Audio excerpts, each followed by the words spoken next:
It's morning already? Oh, Paimon still needs more sleep. Huh? Wait, look over there! Isn't that... It's one of Linny's cards! Let Paimon see what's written on it! Maybe you haven't heard, but today is the monthly free day. Everyone has the day off today, which makes it the perfect time to do some investigating. It's been a while since we last talked. Have you been making any progress lately? Let's meet at our usual spot in the factory area before lunchtime. I have new information. Ooh, today's our lucky day. We have the day off. From the sound of it, Lenny's been making progress with his investigation. Wonder what he's discovered. We still have some time before we meet up. Let's talk with the people here for a bit more before we go.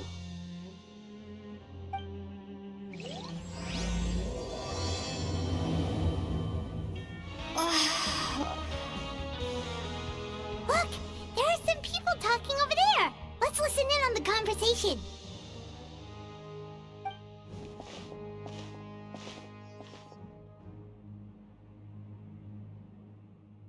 If you ask me, those pompous parasites on the surface act like they're all a bunch of aristocrats. Do any of them give half a hoot about a bunch of dogs like us? Hey, speak for yourself, mate. I'm no dog. Oh, you think you're special or something? If you're here, then you're just a convict like the rest of us. I've heard that even if you're released after serving your sentence, going back to life on the surface ain't any better. Once a criminal, always a criminal. Or marked for life. I don't buy that. Hey, how cool would it be if the whole world was destroyed by a giant flood and everyone had to start over from nothing? What kind of filthy bilgewater are you spewing? I have family up there. You best shut your sewer hole with talk like that. Listen, things ain't so great on the surface, but who says that you have to leave? I've heard that you can still stay here and work even after you've served your sentence. Not bad if you ask me. Who wants to live in the ruddy overworld anyway? And what makes you think they'd want to hire someone like you? It's one of the great mysteries of the universe, how someone as useless as you is so confident. Whoa. Sounds like they're really unhappy about the overworld. Speaking of which, Paimon never heard anyone use the words overworld or underworld when we were living up there. Is it only something the inmates down here say? That's true.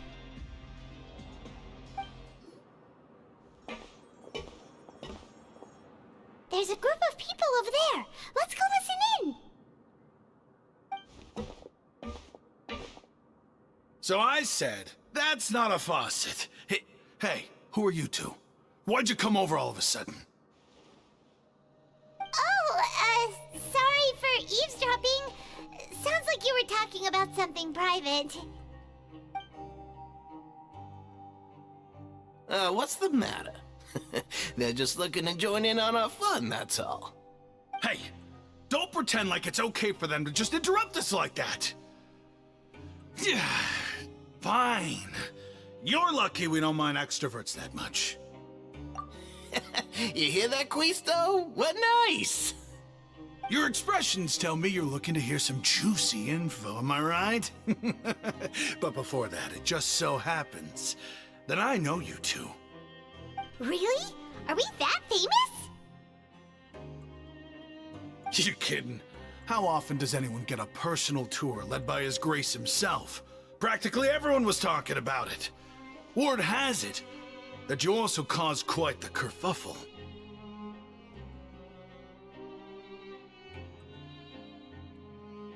A little mistake, huh? I like the way you put it.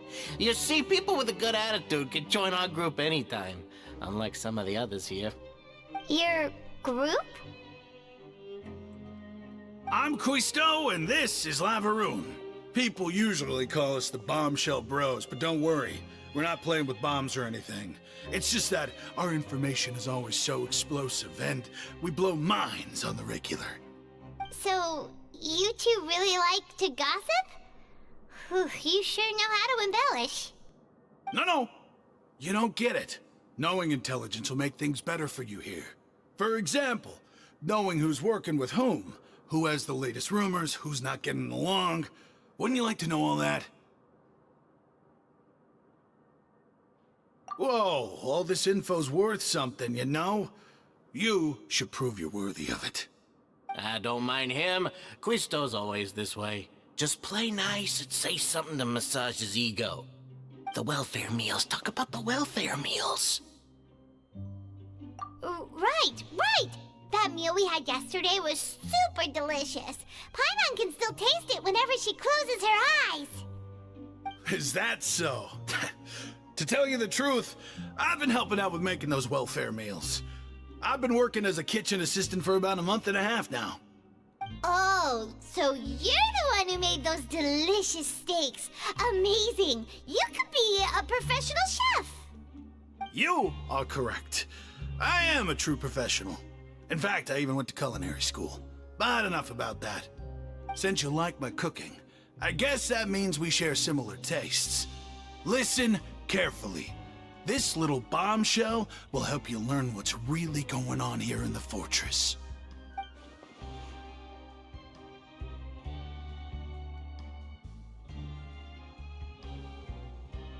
Listen, kids. The power structure within the fortress is quite complicated. The overworlders couldn't care less about us down here. We're basically dogs to them. You've already met the one person here you should never cross, the Duke, Risley. He knows more than you think.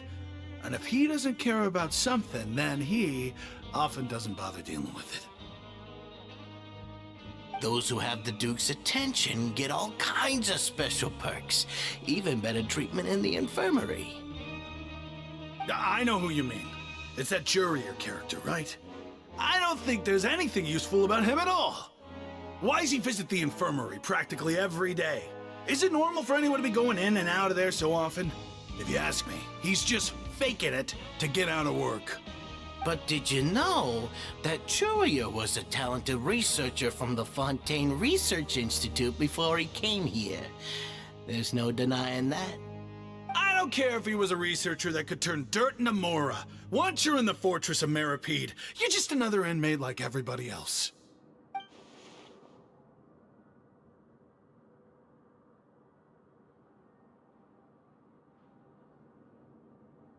Speaking of which, the last time I saw him, he was passing by in the corridor with Lorvine. I also heard they started arguing in the library and got into a fight, right? Guess that's just how terrible of a guy he is. You mean he hit a woman? Wow, I never imagined he was that bad. But that Lorvine's also quite the odd one, you know? She's always gabbing away, got into a fight with a man, and she also got sent to the infirmary.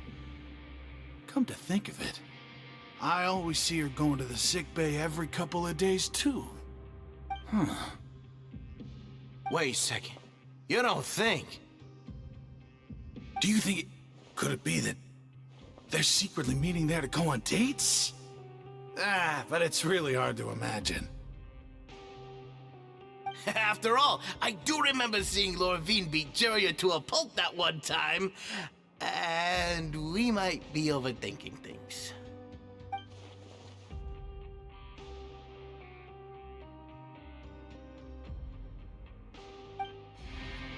Hey, you over there?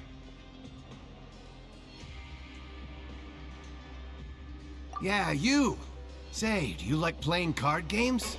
You know, like Genius Invocation TCG? You TCG players are like mint in the wild, literally sprouting up everywhere. Hey, come on now. What's wrong with finding fellow Invocation aficionados? Anyway, care to join me for a game? All right. No pressure.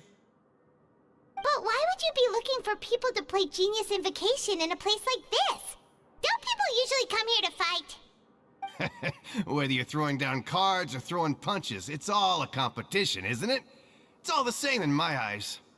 There are lots of card players here in the fortress. When I saw you, I immediately thought, hey, even outsiders from other nations play cards. So I came over to say hi. Sure. Great! Since you've been here longer than us, you need to flex your seniority a little bit, right? Maybe you could start by telling us newcomers some stories about this place.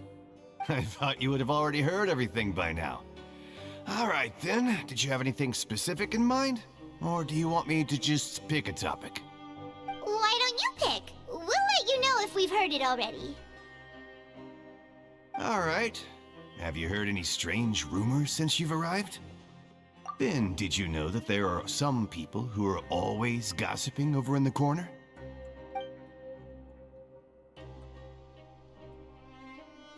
Yeah, so you've already met those two. They're quite a pair. They always keep an eye out for the latest happenings and gossip about everything. I've never seen anyone with more time on their hands. I heard that they used to be a chef and a bartender before they were sent down here. You know how bartenders are, always chatting with customers. And chefs love to pass the time just hanging out when they're not cooking.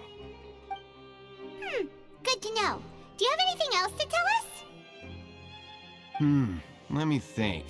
Sounds like you want to hear something a little more tantalizing.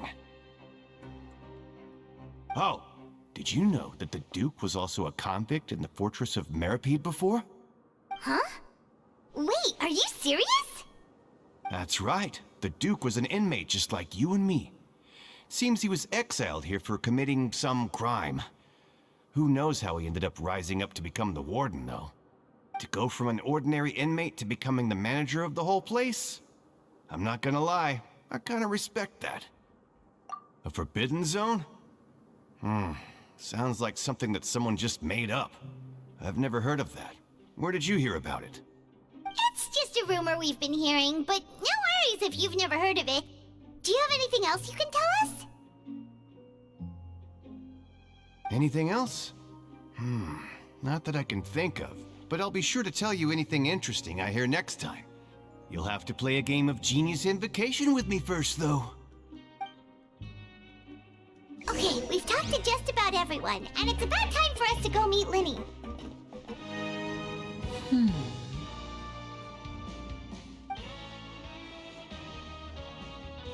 Huh?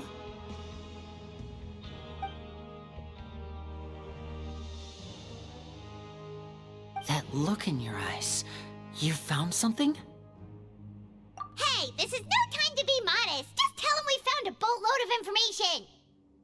Oh, as expected of the legendary duo, you have my full and undivided attention. Huh. I'd have never guessed that myself. The rumors swirling about this place are unreliable after all, and Master Child probably went missing because he found a way out. He is a harbinger after all.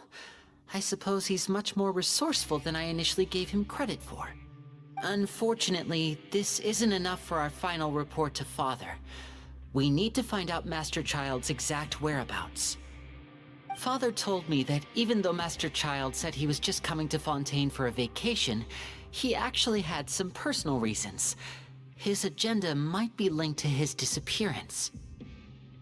His escape route is already flooded, so we'll have to task someone with professional diving skills to chase after him. Well, when you put it that way, it's obvious that only Fremine would be up to the task. Bingo! Is he around? He's working today. Coming here as a group would have attracted too much attention. I'll talk to him about it later. It's the least I can do. We're all in this together, so it's only fair for us to fulfill our end of the bargain.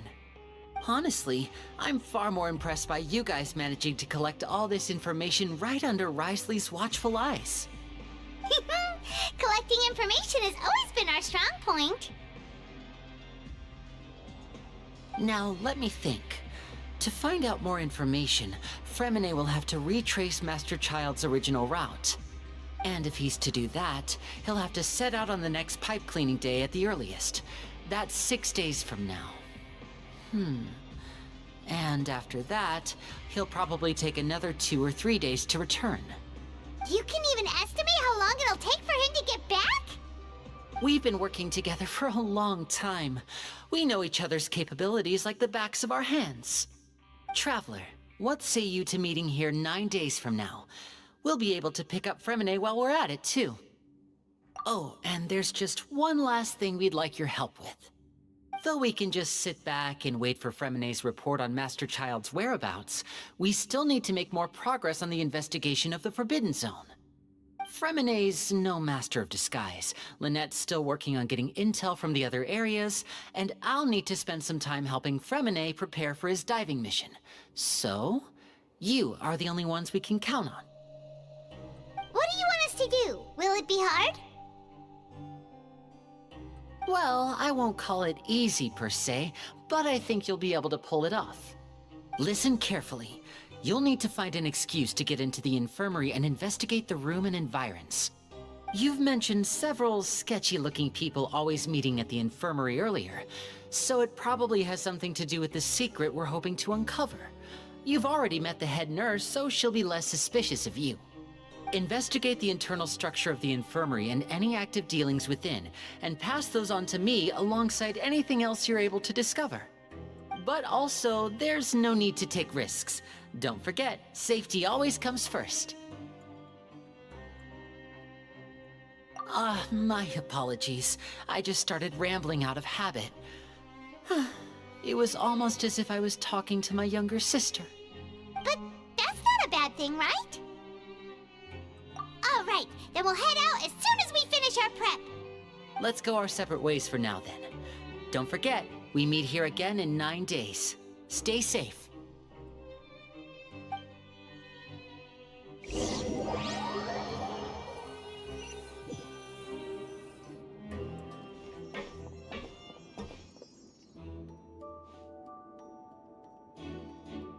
Hey, stay here for now. Paimon will take a peek.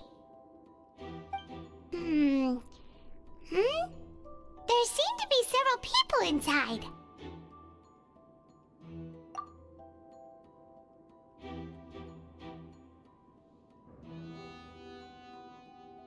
Right. I feel like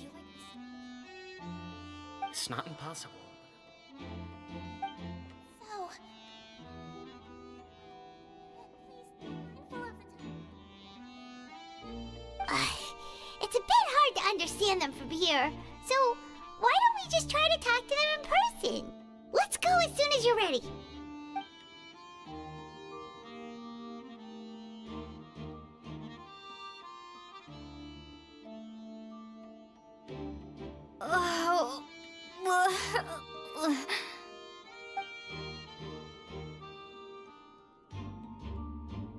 Someone, please help! She's sick!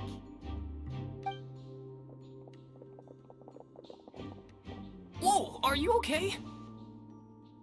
Oh my! What's wrong, little one? There's no need to panic. Take a deep breath before you begin. The traveler started complaining of a stomachache, and then nausea, and then collapsed onto the ground. Paimon doesn't know what to do! Freezing limbs, twitching fingers, and pale complexion? Could it be poison? Let me take a look. Please, lie down over here. Don't worry, I'll get you to the bed safely. Here, hold on to my shoulder and walk slowly.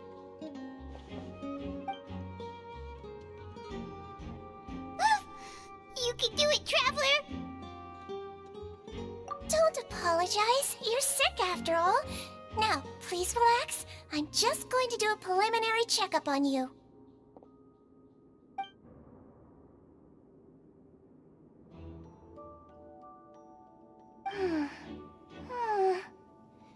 I see now. My checkup has confirmed that she's not in any mortal danger. That's our worst fear out of the way. Eh? Oh, that's good. But... I'll continue my diagnosis of the patient now. Please, relax and take a deep breath.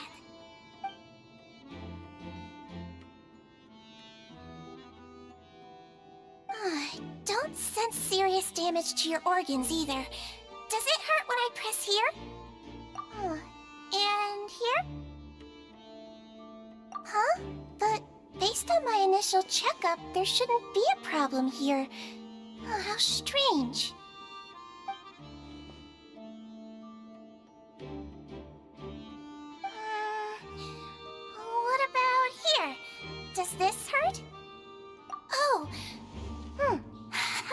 understand. So that's what it is. I think you just ate something that disagreed with you. That's all. Nothing too serious. Outside of a pretty bad stomachache when it decides to act up. So that's what it is. Thank goodness it's not anything more serious. And there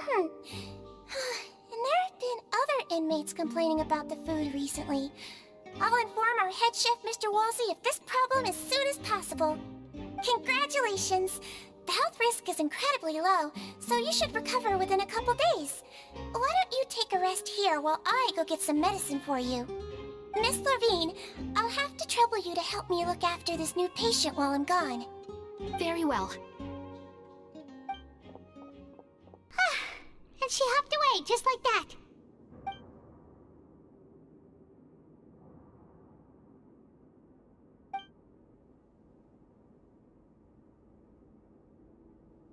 Hello. So how are you feeling now?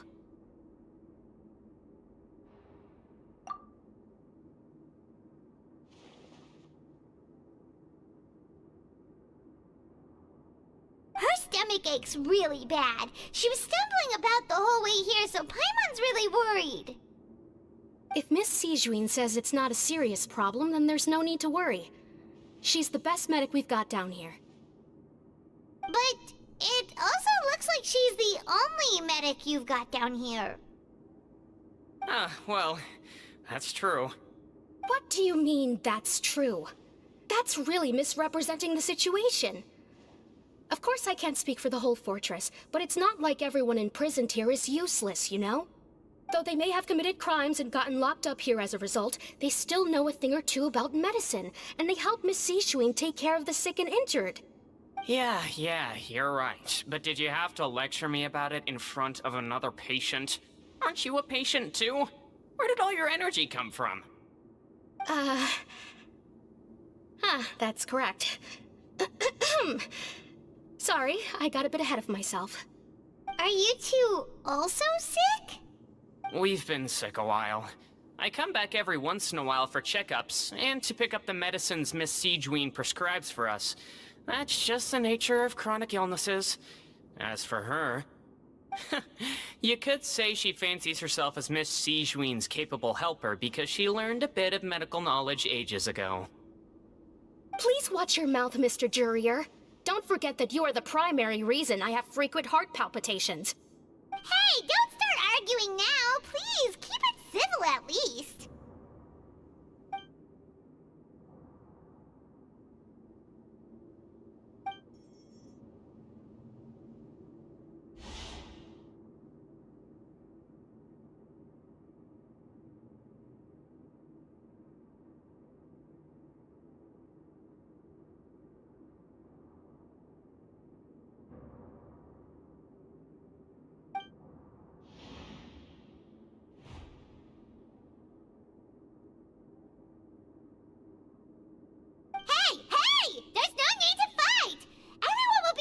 Someday, so there's no need to argue over silly things like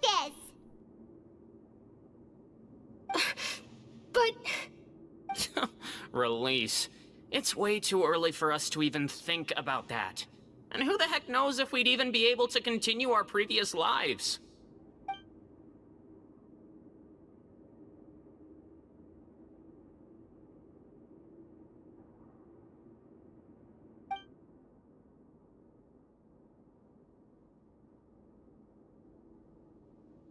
Please allow me to end this boring and useless conversation. Oh, and Mr. Jurier, I don't want to see your face here again anytime soon. And same to you, Miss Lorvine.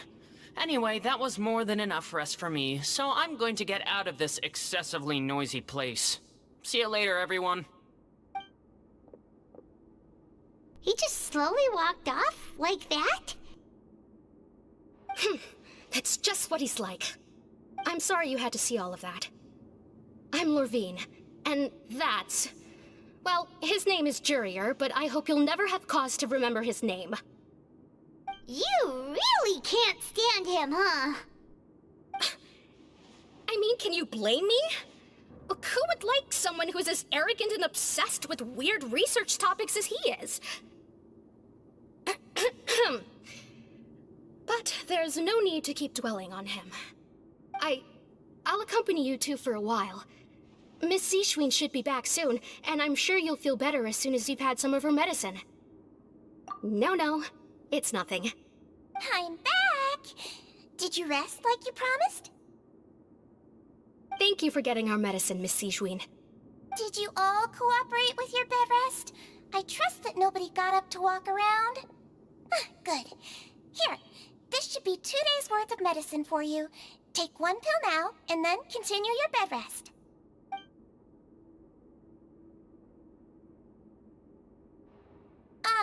Miss Levine, I left in a bit of a hurry just now. Do you still remember if we discussed the color of the pill that you should be taking today? I remember. You said it should be yellow.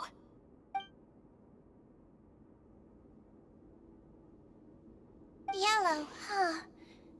I understand. These are yours. Please, make sure to go to bed early after taking them tonight. You'll benefit from a good night's sleep. All right, then I'll also be on my way now. I hope you feel better soon, too. See ya! I'm going to fill out your medical record now. You're widely known as the Traveler, right? I just want to double-check a few details, if that's all right with you.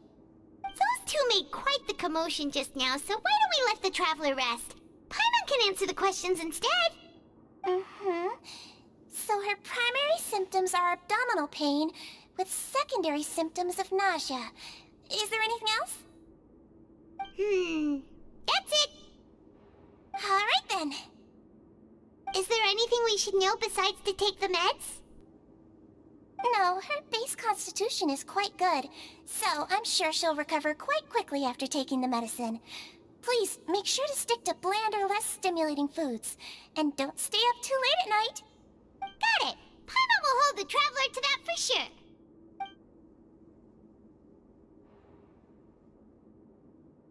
Oh, you're going to take a nap already? Okay then, you get some rest.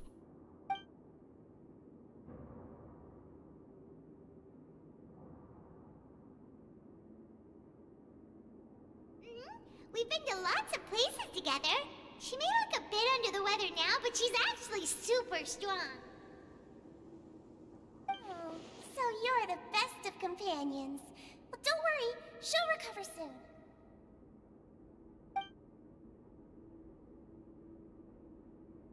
Ah, you're awake. How do you feel? You slept for a really long time, but we never left. Well, now you can go back without a worry in the world. Remember to take the meds regularly, and don't forget, bland foods. Thank you, Miss Zishwin!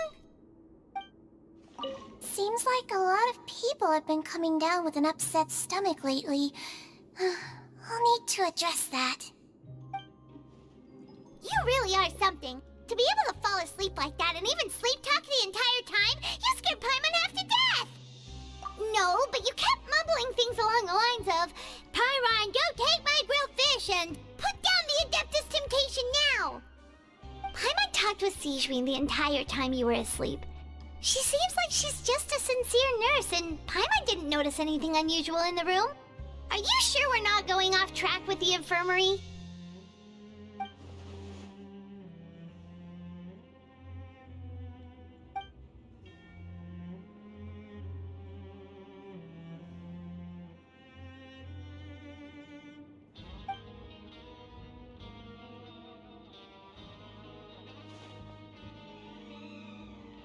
Whoa! You really are super thorough! All those tiny little suspicious things that Paimon didn't even pick up on! We've gotta give the info to Linny!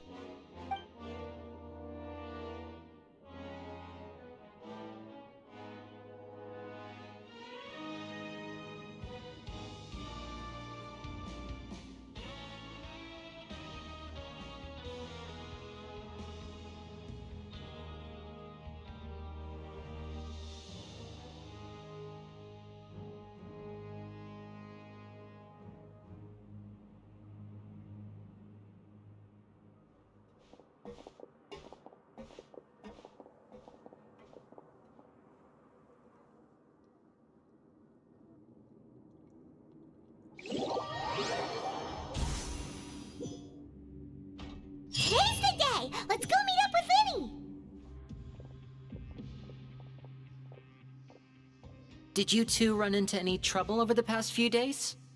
No, we just worked our shifts according to the schedule. Nothing weird happened. That's good. That means you didn't raise any suspicions when you infiltrated the infirmary. We've taken a look at the slip you've sent. Fremine successfully left the grounds via the pipes 2 days ago, and as of last night, Lynette has also infiltrated the infirmary after faking an illness. Wait, why is she getting involved as well? You already went above and beyond when you scoped out the infirmary. To put it more bluntly, even if we were to view that as something you did in exchange for Fremine's help, you've already done more than enough. Infiltrating a guarded stronghold is a different kind of job from a one-off investigation. We want to avoid using the same faces over and over and reduce the amount of suspicion that will fall on any given person. Lynette also felt like you have already taken the first step for us, so she should be the one to finish the job. So that's what Lynette thinks. Oh, Paimon hopes everything's going well for her. Perhaps that's true. You're both very good people, and we've come to appreciate that more than anyone else. Unfortunately, there's still one thing that could get between us, lest you've forgotten. The matter of our respective loyalties. You've mentioned before that you've had some run-ins with the Fatui. I can understand that feeling, so I assume you're just helping us out of the kindness of your hearts? Well, everyone could use some more friends. We'll be counting on you to help us in the future, too. Since I see you as friends, then it's even more important for us to protect you from any peril. Fremine and Lynette feel the same way. Glad to hear it. Then, let's go check on Lynette before Fremine returns. If everything went well, then she should be wrapping up her investigation right about now. Is now really a good time to go over? According to my observations, Sigewinne always spends around half an hour away from the infirmary right before lunch. Lynette knows this as well, so this should be a good time to meet up with her. Also, I'm her brother, remember? It's only natural for an older brother to care about his younger sister's well-being. Okay, then let's head over right away! Lynette should be here right now. Huh. Strange. Lynette? As expected, Sigewinne isn't here, but why isn't Lynette here? No, Lynette rarely deviates from the plan. We agreed that if she were to make changes on the fly, she'd find a way to let me know. Unless... Let's see if there are any clues around here. We can look while we wait for her. Who knows? Maybe she'll be back soon. Okay. There are some books here and a few files. Advance, these sure are some interesting books. She even has books. None of the beds have any signs of having been slept in. Except that one over there. That's the one Lynette must have used, right? You said she was pretending to be sick. She would have said her migraine was having a particularly bad flare-up. Generally speaking, the head nurse would then ask her to lie down and rest, while she left to retrieve the medication. Which means, either the head nurse didn't return the entire time from when Lynette laid down up until she left the bed, or the nurse intentionally left it this way.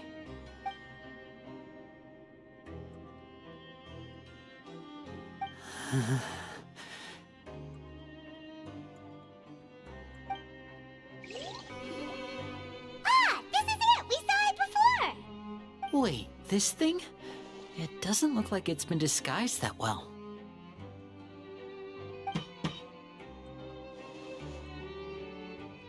The space behind it is empty. From its size, I don't think it's an entrance that is meant to be taken apart. There's probably a mechanism around here somewhere. Could Lynette have tried to get inside? But if that's the case, she would have contacted me for sure.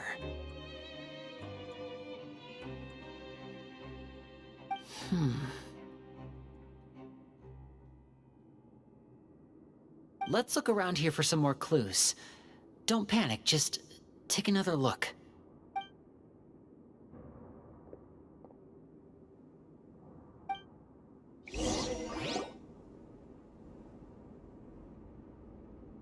Hey, you guys, there's a slip of paper over here!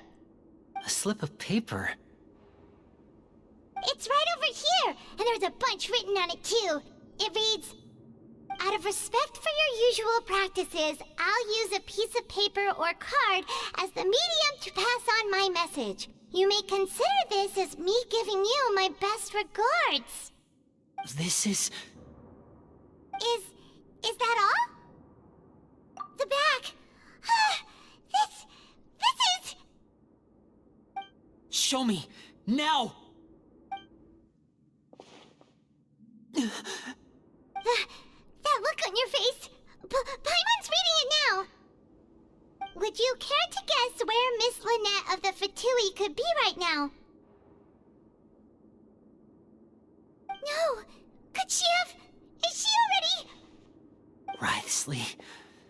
Did he deliberately leave the infirmary unguarded to use it as bait? Wait, you mean he was aware of our goals from the very beginning? But why? We didn't run into any trouble last time, and he also never reached out to us since. Yes, that is a crucial question. Writhsley, he doesn't do anything without a clear goal or reason. So this means he had no concerns about your activities from the very beginning. You're not from the same camp as us. You were sent down here by Nervulet, so you have no conflict of interest with Writhsley. We're a completely different story, though. I'd like to know that, too. Why did he only go after her? Don't panic, just think everything over. I have to stay calm. This is not like what happened last time. The situation's different now.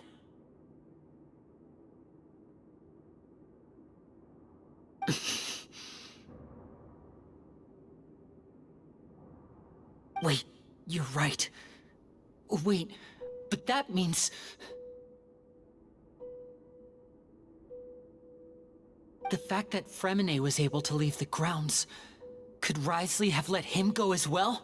But what does he gain by letting Fremine leave like that?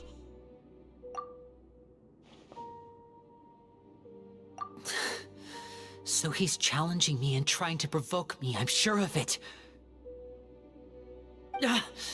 We never should have sent out Fremine. We had to go through all that trouble to find an opening to sneak him around the guards and into the pipe, and we even thought luck was on our side. If Writhsley let him leave on purpose, then he's probably in a terrible spot now as well. Lenny's getting more and more panicked. We have to calm him down. Don't be like this, Lenny. Fremine wouldn't have left if we hadn't told you about Child. That was our fault. No. I'm the leader of this operation, and I'm the one responsible for this team. I was the one who failed to protect them. I'll go talk to Writhsley. Hey, don't be reckless! Traveler, please talk some sense into him! I simply cannot allow Lynette to be abducted again. I have to go. I'll find a way to get them back! He's rushed out the door! After him!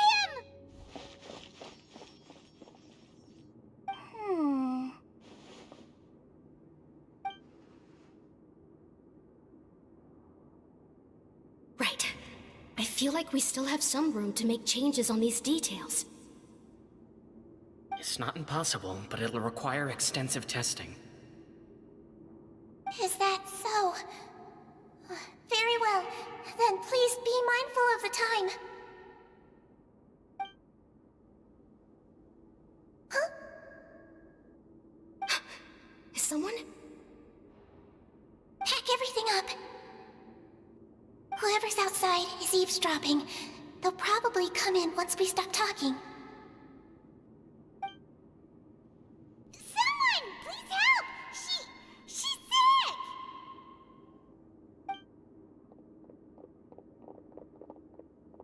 Whoa, are you okay?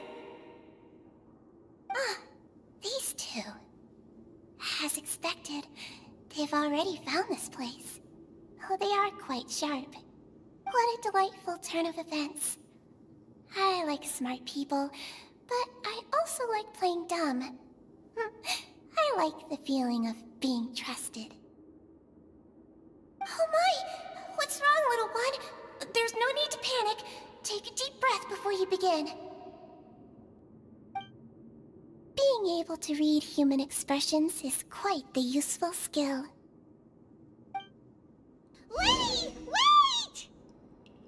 It's no use. We have to catch up to him.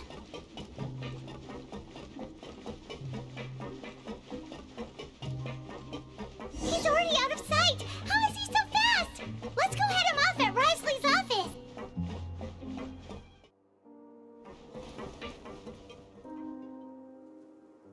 Come out and face me, Risley!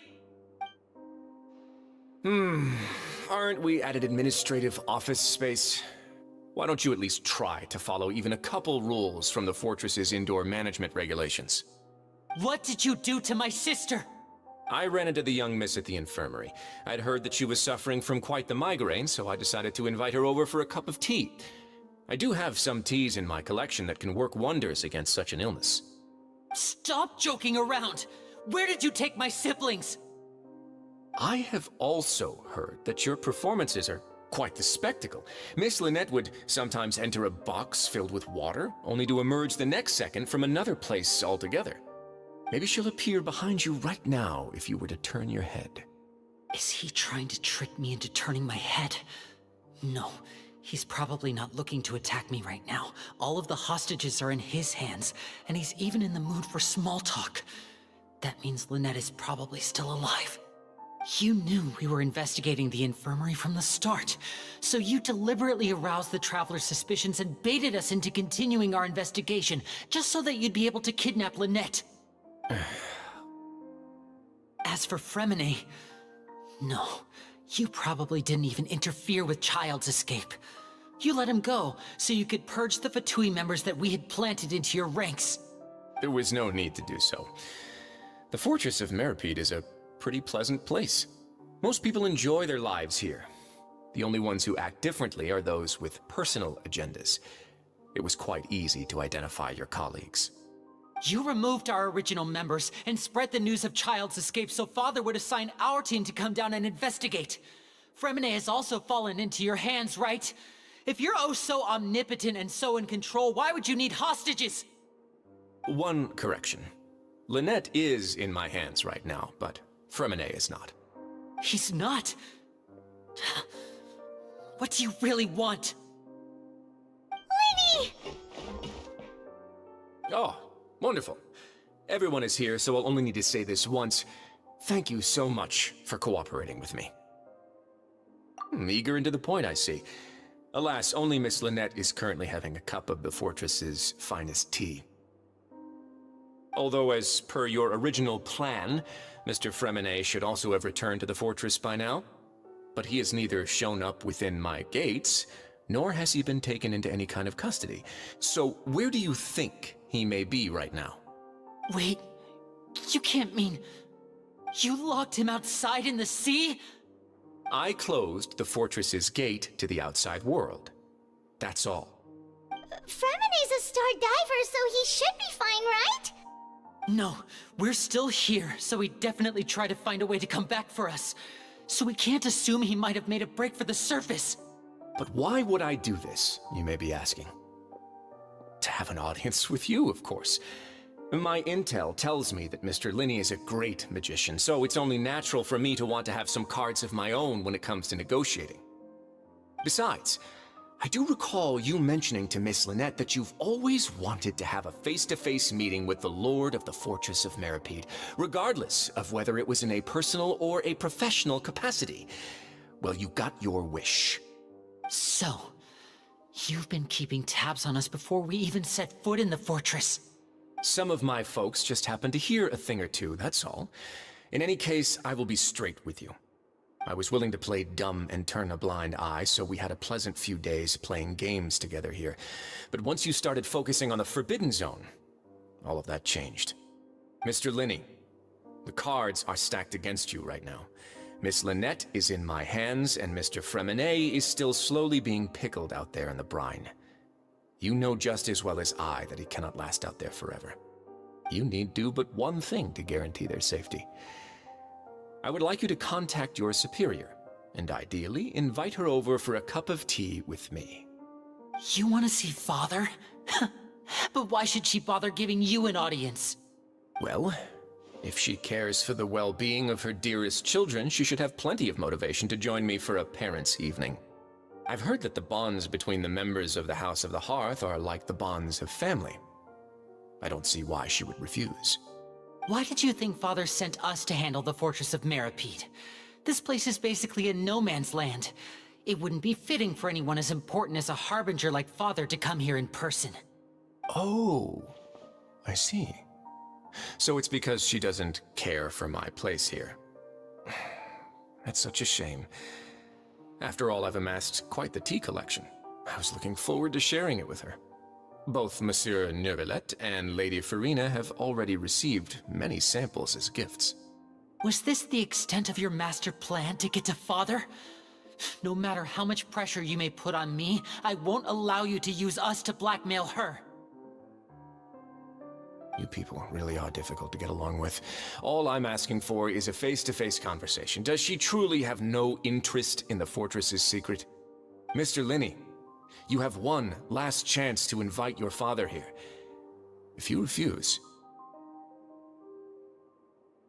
Linny!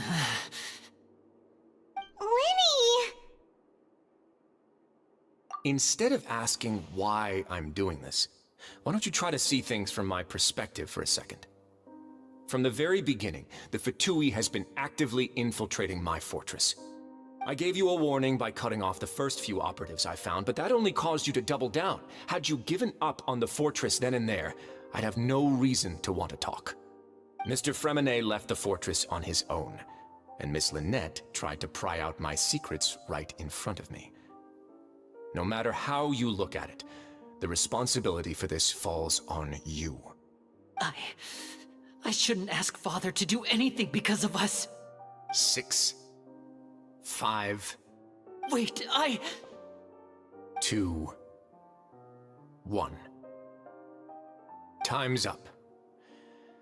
It really is a shame, Mr. Linney. Risley! Negotiations have broken down. Please leave, ladies and gentlemen. It's time for my afternoon tea. Yeah, listen to the Traveler. If you can't talk to Linny, can you at least talk to us? You do realize that I'm only letting you go because of Neuvillette, yes? You're here helping him out, and I've already done my best to stay out of your way. But that doesn't mean you can just do whatever you want. The fortress may be small and remote, but it still has its own set of laws. Then how about this? Those who are capable deserve respect. You've spent quite some time investigating my home turf by now, so why don't you tell me a thing or two about what you found, I'll ask you 3 questions. Answer all of them correctly, and I'll agree to your request. Question 1.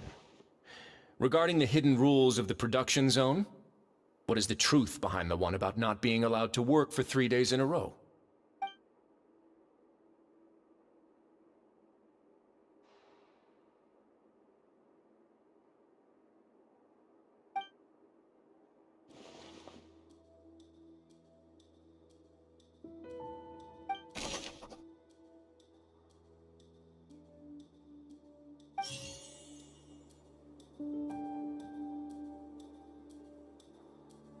I've been told that the infirmary is always empty for the half hour just before lunch. But what could Sigewinne be doing during that time? The Fonta promoter has been struggling because he doesn't recognize the real value of coupons. Meanwhile, the Duke believes that only idiots who don't understand the value of coupons would spend them on Fonta. We often see Miss Sigewinne observing the prisoners at work near their production zone. It seems like she can perceive the general state of a person's health just by looking at them. Fonta's internal reports suggest that they're starting a new trial of... The research note said that the Melusine race perceives the world very differently from humans. According to Collins, the Pancration tournament only took place because the Fonta company sponsored it.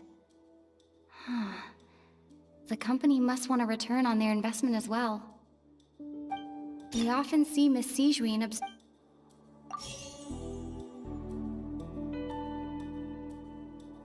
I've been told that the infirmary is always empty for the half hour just before lunch.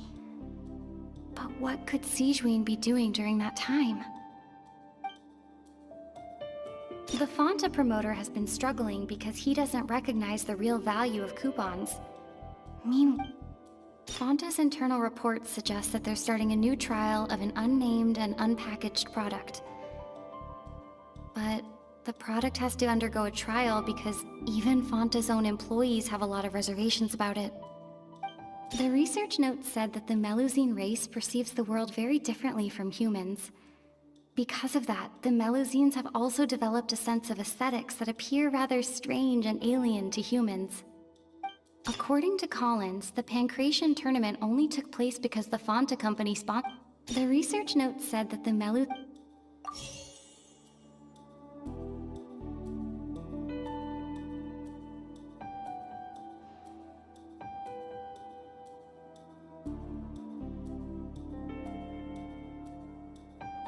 I've been told that the infirmary is always empty for the half hour just before lunch.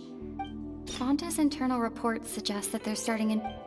According to Collins, the Fonta's internal report...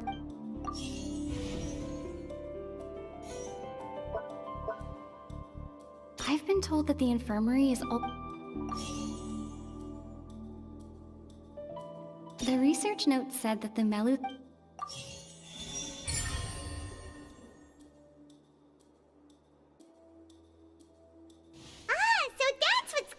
Paimon understands it now. Who would have guessed? The hidden rule of the production zone. People are not supposed to work 3 days in a row, and if they do, they'll get strange meat in their welfare meal. At first we thought this strange meat must have something to do with the people who disappeared, but in reality, they were all prepared by Sijuin, the head nurse. She often visits the production zone to observe the workers' health and makes a note of anyone who has worn themselves out after 3 full days of work.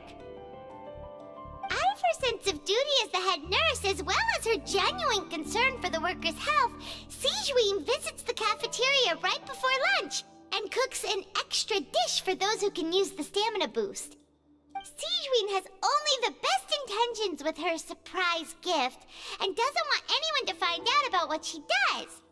However, unfortunately, Melusines as a race perceive the world differently from humans, and their sense of aesthetics is even more alien to us. The recipients of her lovingly prepared special meals cannot taste the care within and usually just freak out. Are we on the right track? Not bad.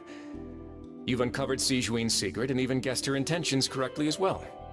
It's nice to know that her efforts have not gone unacknowledged. All right, now for my next question.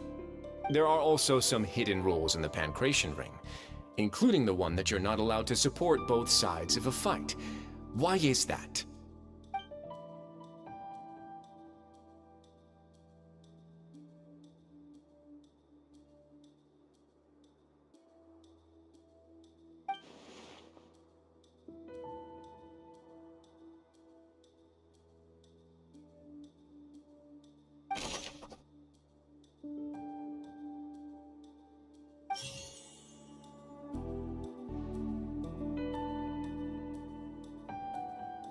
According to Collins, the Pancration tournament only took place because the Fonta company sponsored it. The company must want a return on their investment as well. The Fonta promoter has been struggling because he doesn't recognize the real value of coupons. Meanwhile, the Duke believes that only idiots who don't understand the value of coupons would spend them on Fonta. Fonta's internal reports suggest that they're starting a new trial of an unnamed and unpackaged product. but the product has to undergo a trial because even Fonta's own employees have a lot of reservations about it.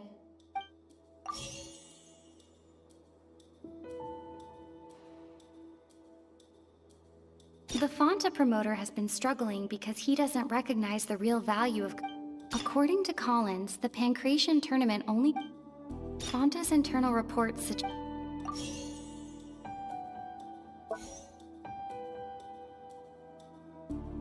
According to Collins, the Pancration tournament... The Fonta promoter has been...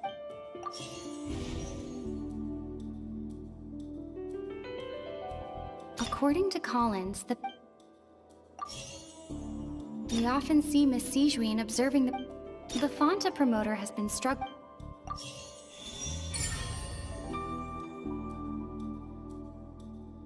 Ah! Paimon gets this rule too now, so there really was nothing to be afraid of.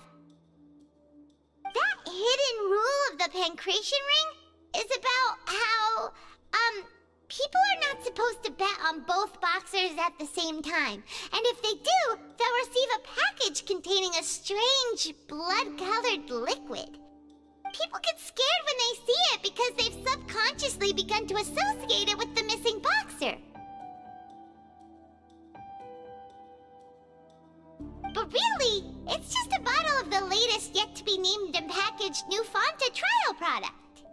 A blood-red drink. It's no wonder even Fonta's own staff were questioning the company's decision-making. The company, facing backlash from its own staff, decided to try to trial the product on a smaller scale, to see how it might be received by customers. They came to the fortress of Meropide and offered to sponsor the Pancration tournament so they could push their new product.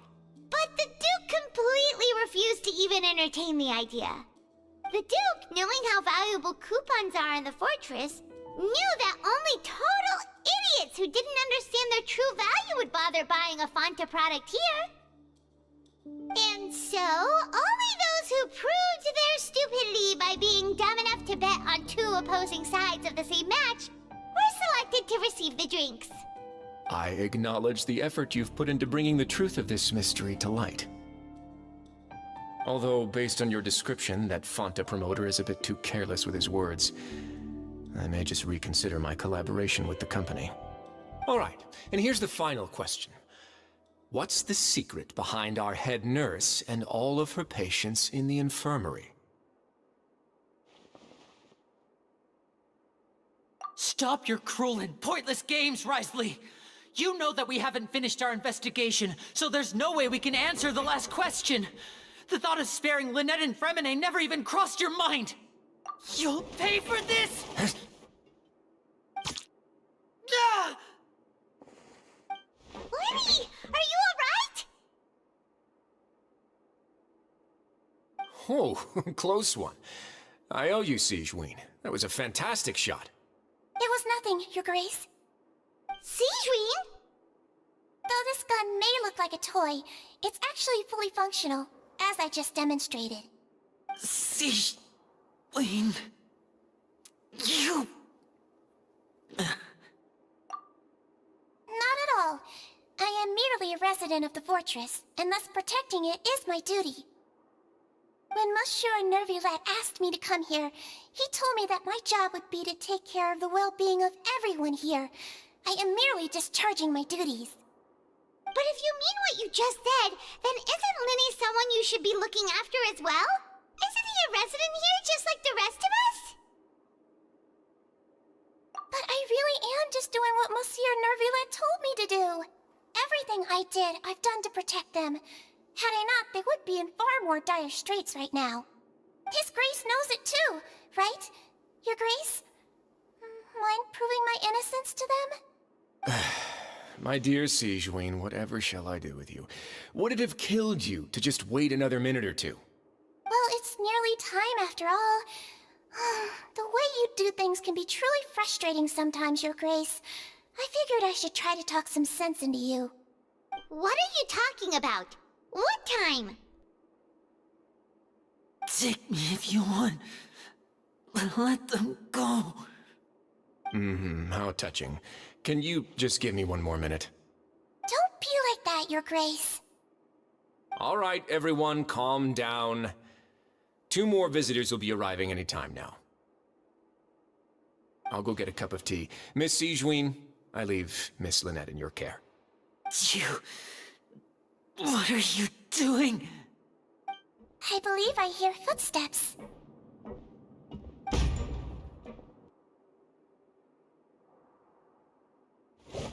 Some space, please.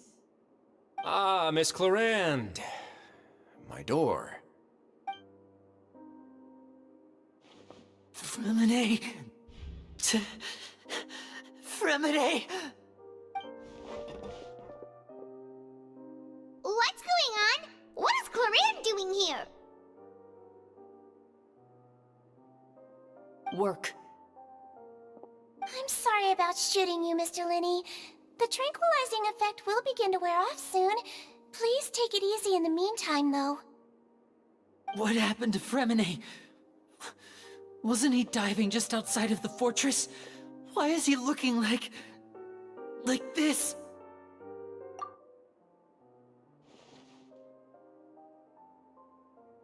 A flushed face, an accelerated pulse.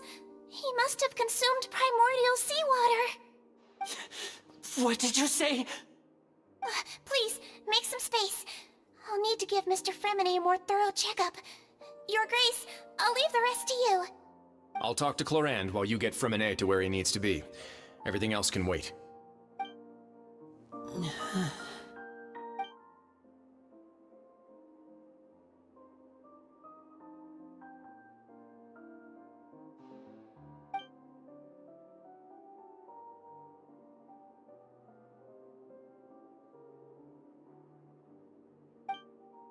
How is he? These symptoms are probably caused by an acute ingestion of a large amount of primordial seawater. Still, his condition is not critical. Of course, it would be best if he stayed for further observation. Let's leave him here for now, and move him to the infirmary once he's recovered a bit more. Sorry. I am aware that the infirmary may not be your favorite place in the world at the moment. We do only have a single clinic in the fortress, however. Why would he ingest a large amount of primordial seawater after leaving the fortress? How could that possibly happen? Please, look after Mr. Fremine for the moment. I'll go fetch some medicine and a respirator. Oh, I'll bring Miss Lynette back with me. Where is she? How is she right now? Oh, she just took a nap in an empty room after I tranquilized her. If my calculations are correct, she should also be waking up right around now. You might not believe me, but His Grace and I actually made some snacks and tea for her.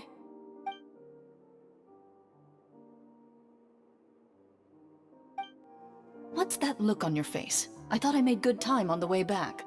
Oh, I'm just admiring your punctuality. Had you arrived just a few minutes later, Sigewinne may have been forced to shoot Mr. Linney again.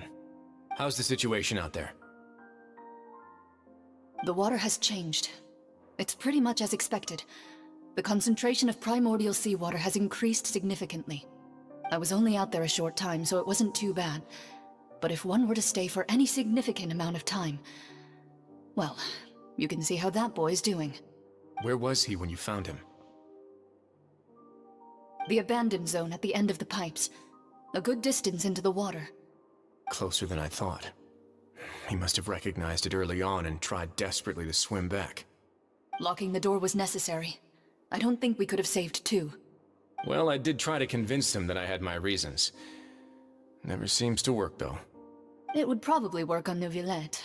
He has a knack for picking out who had good intentions, even when the outcomes were all terrible. It's a bad sign if you're having to plead your case to Neuvillette. Want some tea? Not particularly. If you want to drink some that badly, just say so. Fine, I'd like to get some tea. Want me to get you a cup too, since I've already made it? Might as well then, I suppose. Actually, do you have a towel? I would like to dry my hair.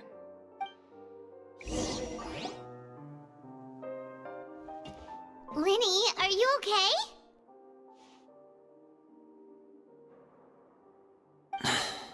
I'll be fine. They're all here now. Don't worry about me. Are you sure? You don't look alright. My hands and feet are still a bit weak, but that's probably just the residual effects of the tranquilizer shot. I'm back, everyone. Lenny! Oh, Traveler, Paimon, you're here too. Fremine? Is he... He'll be fine. But for now, please help me lift him up.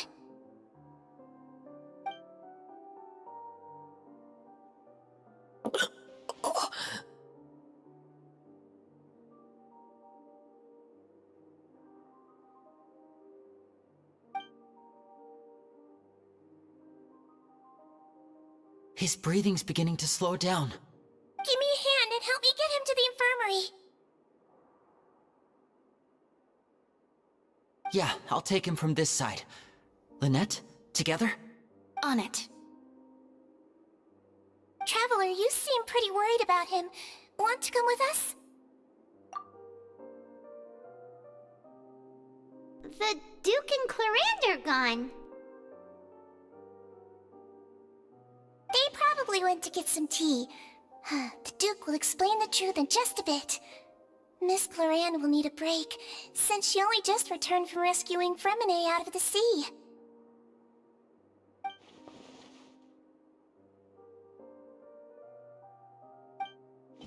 Could I tempt you with some sugar for your tea? No need.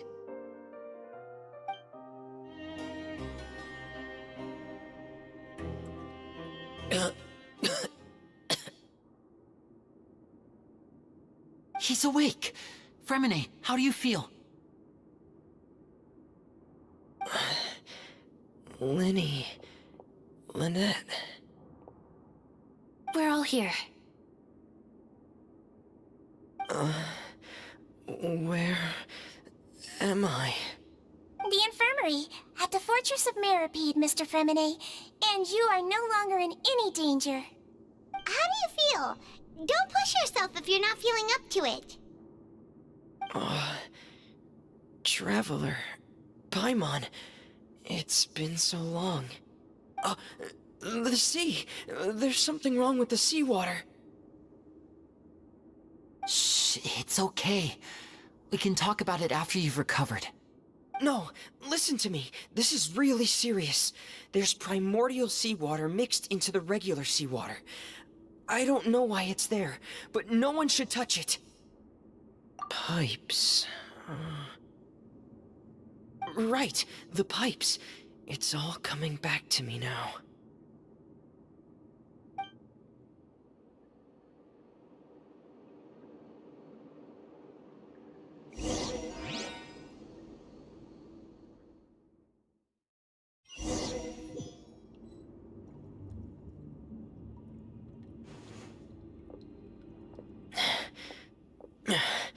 I'm in.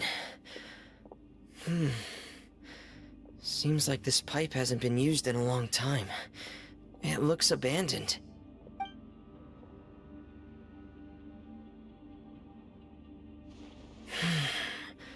Where could Master Child be?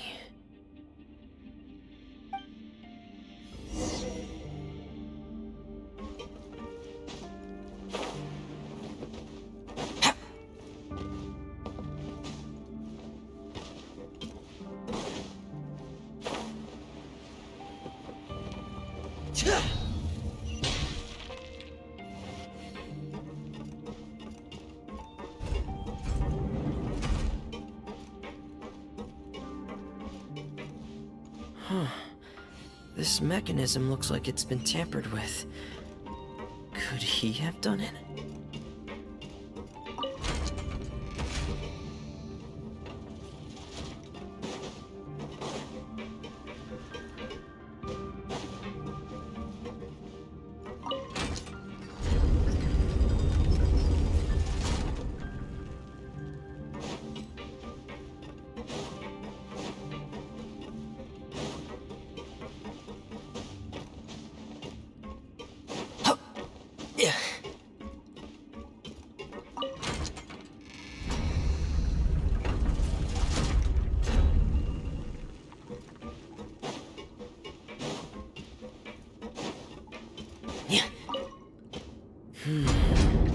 stuck on something.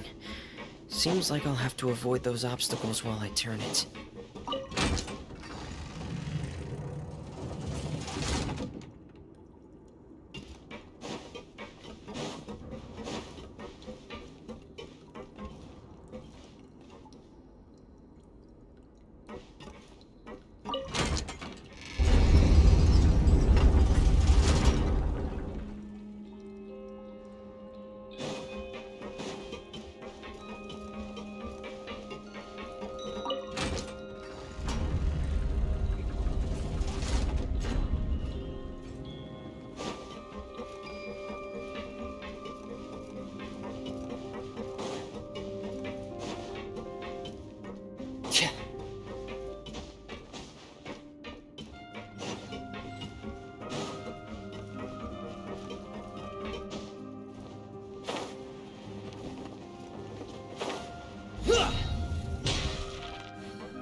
This is where the water starts. Okay. Master Child probably dived into the water. I'll go take a look as well.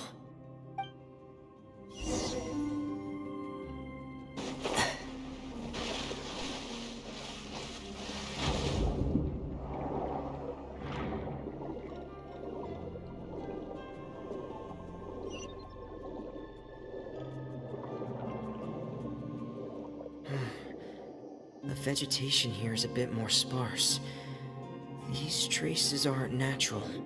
A person must have left them, and recently. I should be going in the right direction. There are traces here too.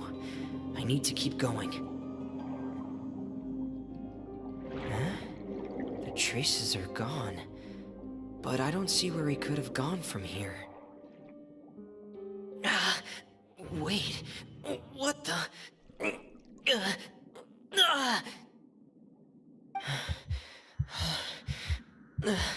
My heart is racing, and it's getting harder and harder to breathe. What's going on?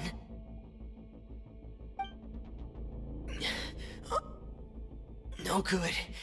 I have to get back. They still don't know anything about what's going on. If I turn back right now, I should still be able to make it.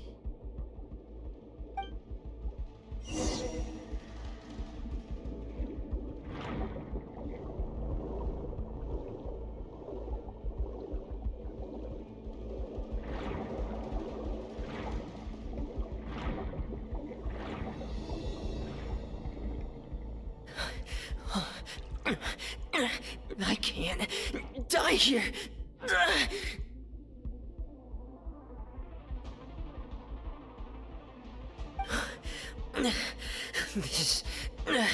This is bad. I'm feeling worse and worse, and I'm still underwater.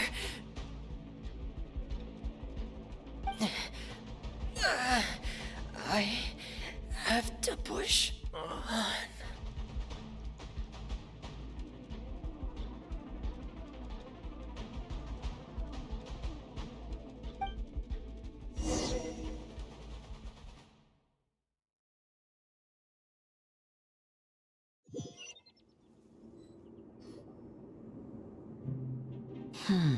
So, in other words, the trail you were following vanished, and you had no idea where Master Child could have gone, but there was also no obvious place for him to have disappeared to.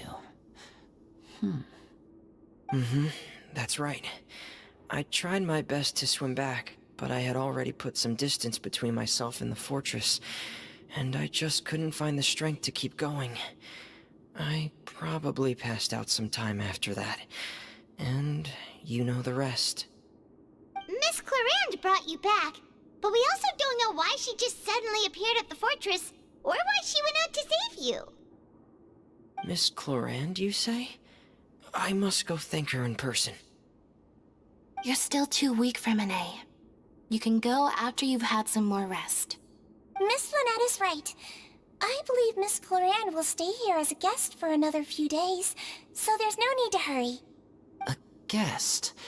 Then I can assume Risley was the one who invited her to come down here? You should ask His Grace about that. He'll be able to explain better than me. Yeah, it's about time he actually told us what's going on. Wanna come with us, Lenny? No, please go on without me. I don't want to leave just yet. Lenny. The logical part of my brain is aware that we're safe right now, but I still can't bring myself to leave. Both of you are just in danger. Understood. Then let's just sit together for a while. In that case, I'll leave the infirmary to you. The Traveler and I are going to head out for now. As long as you stay in here, I don't think you'll be disturbed. Thank you. I'm so sorry, Lenny. I'm also really sorry, Lenny. I should have been more careful. Don't say that. It was all my fault. I was the one who should have been more careful. You two were nearly... If I was stronger, maybe I would have already found Master Child. No, how can you say that? Huh? I'm sorry. What I'm hearing is, we all dropped the ball at some point during the mission, so the responsibility falls on all of us. Isn't that right? Yeah, that's right. It's on all of us. Lenny, we understand that you're worried about us, but we're worried about you as well. Please don't blame yourself. We want you to keep your spirits up. Yeah.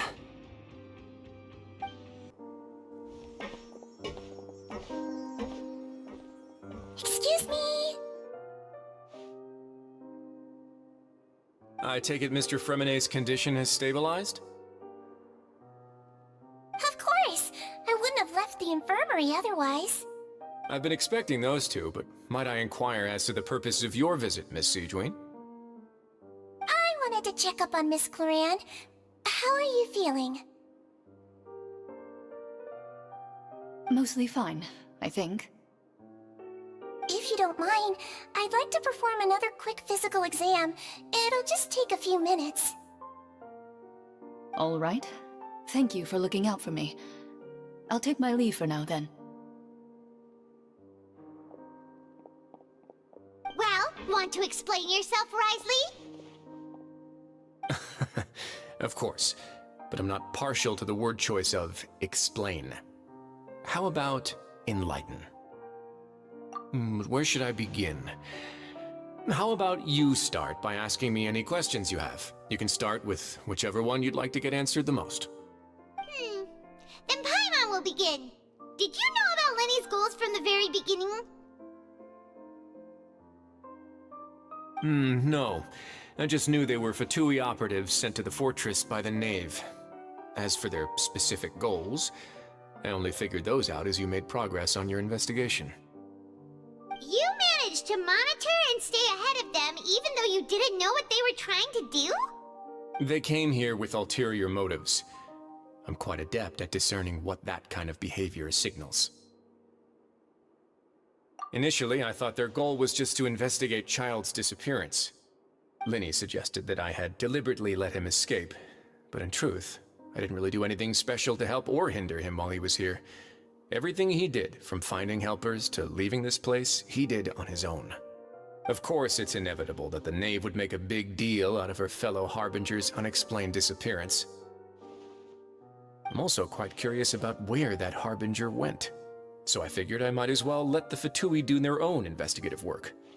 All I care about is the answer. So you were hoping Lenny's group would just do your work for you!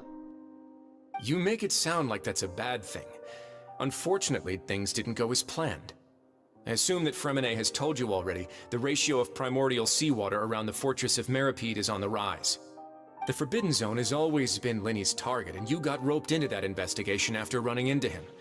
I began to intervene out of concern for your safety, and also to prevent the fortress from becoming entangled in more irksome matters. Are the rumors true? That you're also a former criminal? Why would you put it like that? Isn't staying here all day and serving as the manager of the fortress a kind of sentence unto itself? Another form of prison?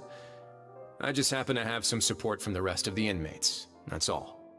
Oh, right! Paimon wanted to ask, who invited Cloran down here? Me, of course. I paid her good mora to come down to the fortress for some field work. As a champion duelist, Miss Cloran could be considered to be an independent party. I needed to find an exceptionally capable person to help me get through the impending crisis. And saving Fremine was part of that crisis? You can think of it like that, yes. Credit where credit is due, that boy is quite adept at diving. Had conditions not been as hostile as they were, he probably would have found the missing Harbinger already. That's not something you should be asking after. Neuvillette only asked you to investigate Child's whereabouts. All I need to prove to you is that the Forbidden Zone had nothing to do with the Harbinger's disappearance. That should be clear now that you've spoken to Fremine. But we've already uncovered that there's something wrong with the infirmary, and we've answered a bunch of questions that you threw at us. Isn't it about time that you answer our last question in return?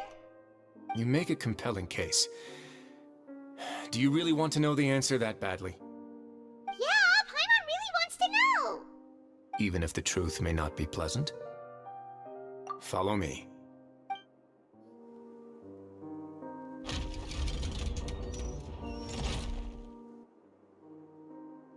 There's a hidden door here?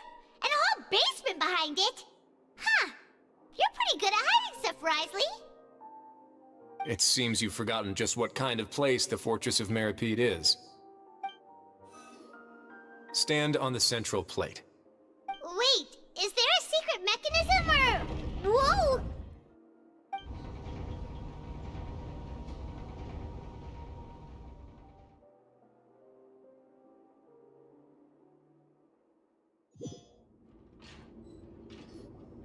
So, this is the Forbidden Zone? Honestly, for a place so well hidden, Paimon sure doesn't see anything special. What a huge door! There are 3 such isolation gates in total. Generally speaking, I'm the only one who's allowed to go inside. Hence the name Forbidden Zone. Am I correct to assume you're going to run on back and tell your little Fatui friends everything? Well, Paimon wasn't thinking of keeping anything from them. Well, I'd advise you wait until you've seen the whole truth of this place for yourself before deciding whether or not to tell them. Huh. So there's a switch on the side. Stand back.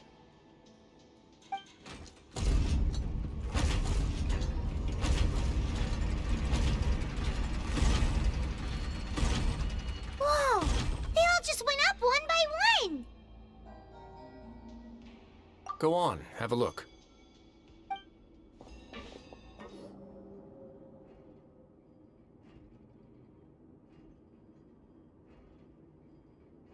I've been interested in what lies beyond that gate ever since I assumed leadership of the Fortress of Meripede. Of course, it would be unwise to recklessly open it, but it'd also be risky and negligent to simply ignore any potential danger that could be behind it. The readings on that dashboard have not budged since the day when I first laid eyes on this place. But over the past year, the needle has crept upwards from its original position, likely because some parameter it's been tracking has changed, if only infinitesimally. Normally, I would have ignored it, but I happened to have some free time when I noticed it, so I investigated. Any guesses what the reading could be tracking? Very reasonable guesses. I've considered both of those as well. Unfortunately, our dashboard is tracking something less ordinary. The temperature should vary with weather and climate changes, so for something that rarely shifts, the water pressure is more likely. We ran a few tests to increase the pressure from the outside, but the readings didn't change at all. Later on, a few more possibilities occurred to me, such as a potential connection with the primordial sea. I began to make a few preparations based on that hypothesis. Over the past few days, the needle has moved again. With that, and the symptoms that Fremine displayed after leaving the fortress, I can now confidently conclude that the readings represent the concentration of primordial seawater in the seawater nearby. The concentration of primordial seawater? But we're already under the sea! And that is precisely the problem. We're at the bottom of the sea, and now we're surrounded by toxic seawater. Somehow, primordial seawater got mixed in, and the concentration is steadily rising. Yes, that's very likely. But forget about the two of us. Not even Novelette knows where the primordial sea could be, much less where we could find and plug a leak. Oh. Oh! Seems like you've figured it out. I believe the primordial sea lies directly beneath this sluice gate. For some reason, the primordial seawater levels have risen significantly, and it's now very close to us. The indicators are now red.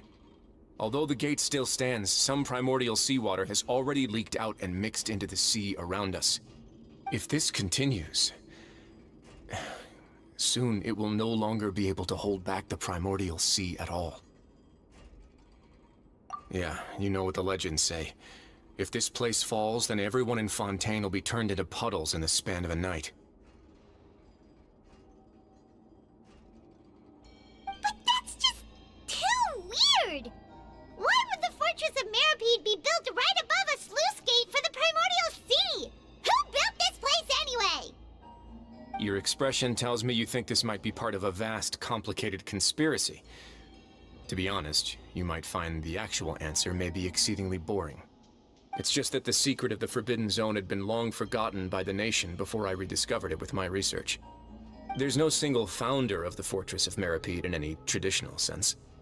What we know about its history has been left to us by the people who used to live here. When the previous Hydro Archon Egeria ruled the land, all convicted criminals from Fontaine were exiled. The people drove the criminals away like a wolf pack chasing away the banished. The criminals received no sympathy of any kind from the people. They were exiled to the desolate seaside, where they experienced only pain, struggle, and the bone-chilling cold. Some of them began to repent, and prayed to the Hydro Archon, asking if there was still anything they could do. The Hydro Archon took pity on them, and said, "You may go guard my secret, deep underneath the waves." And so, leaning on the power of the Hydro Archon, they gathered underneath the sea and began to build a fortress. They became a community down there in the deeps, and over the years helped it to grow. As the number of exiles increased, more and more people joined the community.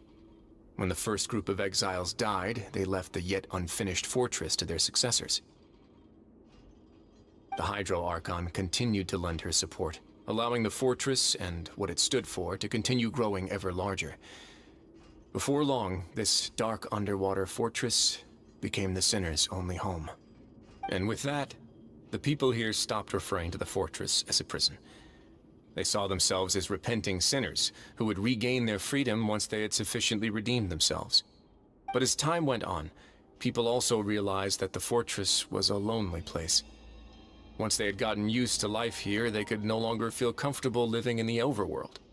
Once they had finished serving their sentences, some people left and some others chose to stay. They'd find some idle position and let their withered souls fade away with the ancient secrets of the past.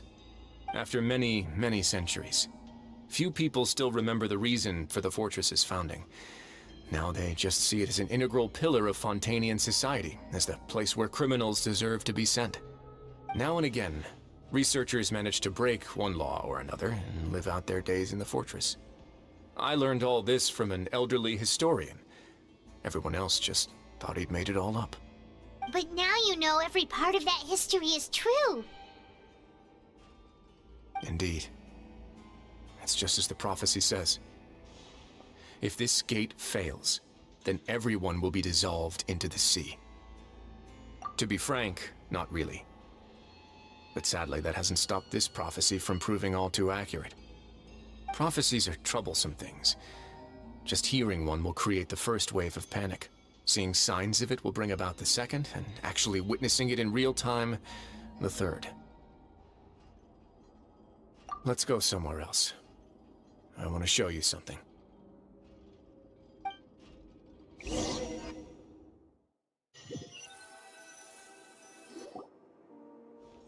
This is it. Your Grace, perfect timing. The results from our last round of experiments have... Wait, Jurier, he's not alone! Huh? Lorvine and Jurier? No need to panic, you two. I've already told them about our plan. What? After you warned us not to tell a single soul about any of this? I'm skeptical as well. Are you sure they are trustworthy? The results speak for themselves, don't they? These two may already know more than you could ever imagine. All right then, if your grace insists. They seem harmless enough, so I'll trust them for now. Well, how about some reintroductions? This is Jurier, one of the highest-ranked researchers from the Fontaine Research Institute. He used to work under Edwin. I trust that you've heard of Edwin? He's the one who blew the whole institute sky high. Everyone knew he was a bit crooked in the head, but you're not local, so I guess it's possible for you not to have heard of him. Edwin's main areas of research were archaeum and gravimeters. As his assistant, Jurier is quite familiar with them as well. I hired him to be my technical consultant. You want to blow up the fortress of Meripede? Ah, what a lovely idea. I'm already imagining it in my head. Gotta admit, I'm tempted as well. Guys, focus! Focus! That taskmaster over there is Miss Lorvine, and is also one of my technical consultants. While Jurier used to be Edwin's assistant, she used to be Jurier's assistant. Ooh, are they together? See, everyone keeps asking this question. Are you too sure you're not a couple and just using your work as a convenient cover? Your Grace, I am not in a relationship with this man. If I dated her, I'd officially be madder than Edwin. Jeez, forget I said anything then. Follow me. Whoa, there's another door that goes right up. Your constant amazement makes it seem like the fortress can do anything. But Paimon really thinks everything's super cool.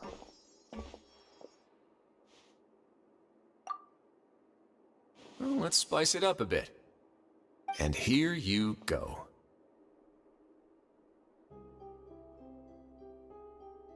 What a huge ship! This is also a production zone that Paimon's never seen before. What's going on? How much do you know about Fontainian history? Not much at all. Well, then maybe you haven't heard the story of ancient Lemuria. To give you a quick rundown, Fontaine used to be ruled by the Lemurian dynasty. According to legend, the Lemurian king Remus came to this land after being inspired by divine revelation and found the seer Sibila, who had taken on the form of a golden bee. Taking the golden bee with him and riding on a huge ship, the Fortuna, he created his nation above the surging waves.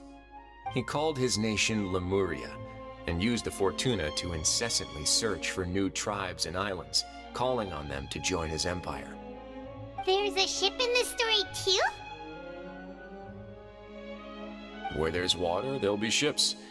People believe that hope can always be found at the end of a voyage. Do you believe that too? To a point, I think. As you've already seen, I have a whole factory's worth of labor, materials, and technology at my disposal. Certainly can't hurt to give it a try. So the moment I began to speculate that the primordial sea might lie underneath the gate, I also began this project. Were you inspired by the legendary Fortuna? Maybe. Fontainians need something to hold on to cope with the impending disaster. Were the workers to find out the truth behind this ship, riots would destroy the fortress faster than any catastrophe. As the fortress's administrator, I'd never make such a reckless call. All right, that's enough talking for now. I'll need another 3 cups of tea to soothe my throat. Do you have any other questions? Seems like you're good. Come on, I'll take you back. I'll leave you here for now. Oh, thank you so much. No worries. But don't forget, it's up to you whether or not you want to share what you just saw. What you do from here on out will likely affect those 3 as well.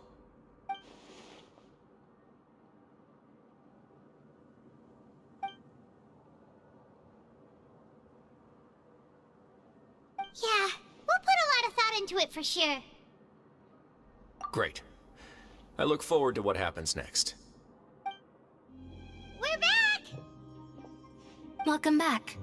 Do you want a cup of tea? How can you be so much like Risley, always drinking tea? Huh. Actually, now that you mention it, I just remembered something now. While I was sedated, I could still barely hear two people talking next to me. They were discussing everything, from the leaves to the water and even the teacups themselves. Must have been Risley and Sijwin. Yeah, I heard one male voice and one female, so it should have been the two of them. They really were just talking about brewing tea. I really can't make sense of this place. So, Traveler, Paimon, were you able to learn anything from Risley? Yeah, he explained everything. Very well. Then, would you mind checking your answers against my speculations?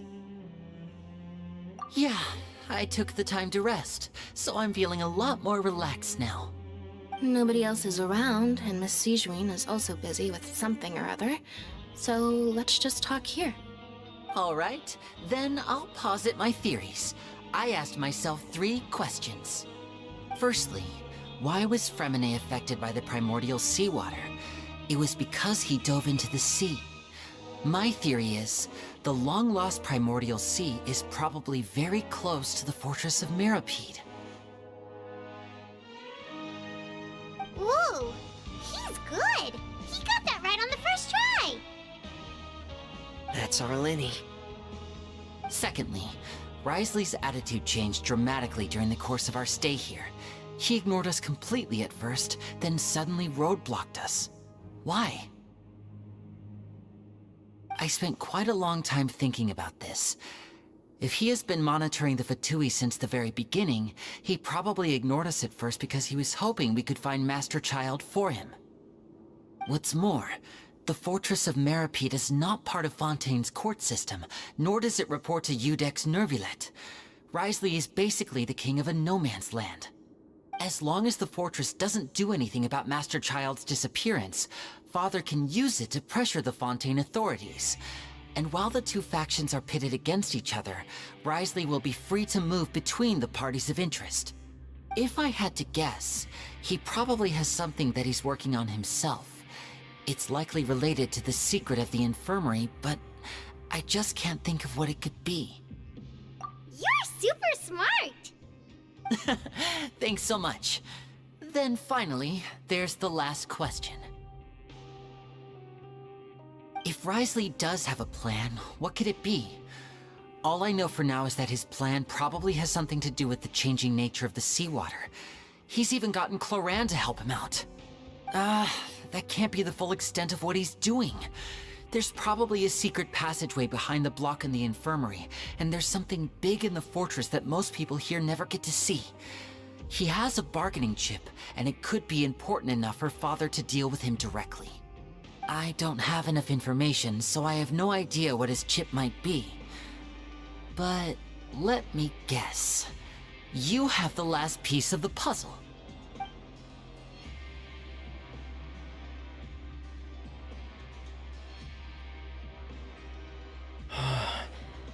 I can't believe it. The sea will engulf everyone, just like the prophecy said.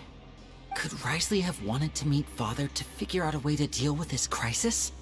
If you remember, I once mentioned that Father sees the House of the Hearth as her base of operations, and she truly wants to resolve the crisis.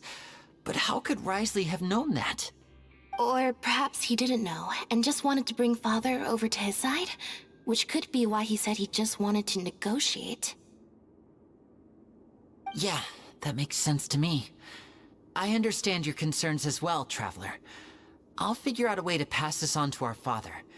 No matter what, we're on your side. The 2 of you have already aided us far too much. We probably wouldn't be standing here right now if not for you.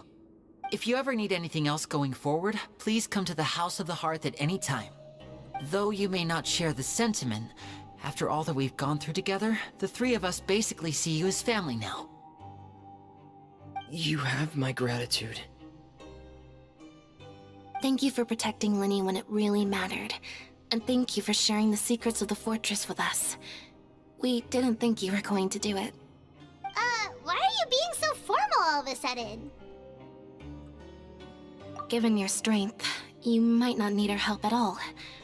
But if you are ever in danger, we will try our best to protect you. Aww, the sound of that makes Paimon feel all warm and safe inside.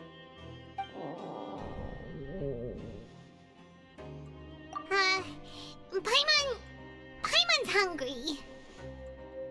Oh, you've done so much already. Go get some food. Alright, then we'll catch you guys another time. I feel like I should try to become someone more capable of helping. You're incredibly helpful. Lenny thinks so too. Yeah, you two are always telling me not to push myself, but aren't you just like that as well? It's time for dinner. Welfare meals now being served in the coupon cafeteria. Come on, let's go pick up ours as well. Traveler and Paimon, over here. Are you here for dinner too, Miss Sijwin? And I'm taking the opportunity to prepare Miss Cloran's dinner as well. Huh. You're right. She's actually sitting in the fortress cafeteria. What would you like to eat? Yep, you can. I've already talked to our chef, Mr. Wolsey. It's all on me today, so you can get whatever you'd like. Me too! Don't forget Paimon! No problem. Just leave it to me.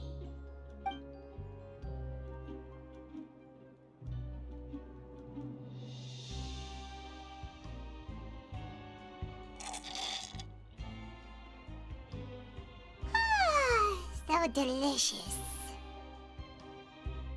Paimon's so happy. Paimon wants to feast like this every day. Feeling full yet? How's the food? Delicious.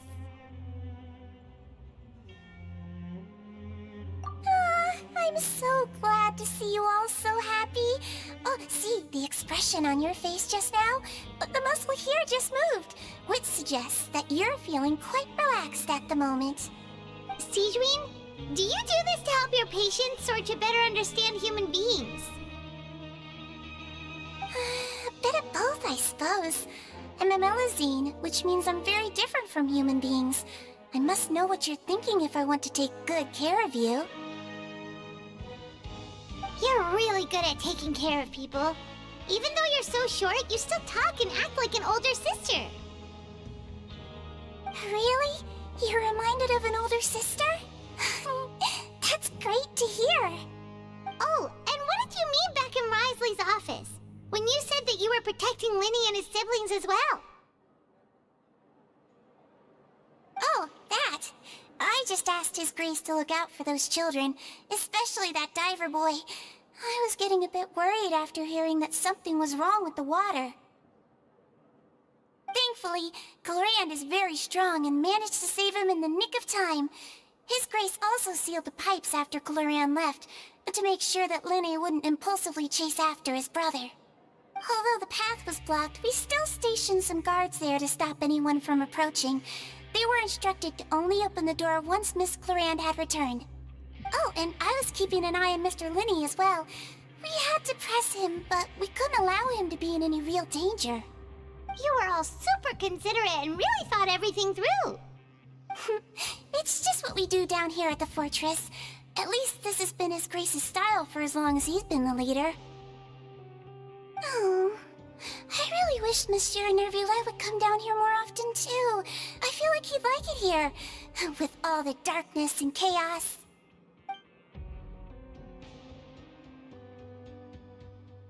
Get a good night's rest, you two. You both worked very hard. Clorand! Ah, it's you two. How's dinner? It's all right. Miss Sijwin really put in a lot of effort. So we heard that Risley invited you to come down to help, and you saved Fremonade too. You sure work super fast. Oh, it was child's play. Still, Paimon didn't know even champion duelists could take on side jobs. Oh, and why aren't you eating with Sijwin and the Duke? Won't you get bored eating by yourself? Miss Sijwin was with you, and the Duke has business of his own. Actually, didn't Navia say that you went out for dinner with her as well? Yeah. First time in a long time. First time in a long time? So you mean you've gone out to dinner with her in the past? In the past, yes. You seem to be enjoying yourselves here. Things will be getting messy at the fortress soon. Don't run around unnecessarily. So much has happened. Paimon just feels absolutely exhausted now that she's finally relaxed. Paimon's super sleepy. Are you sleepy too?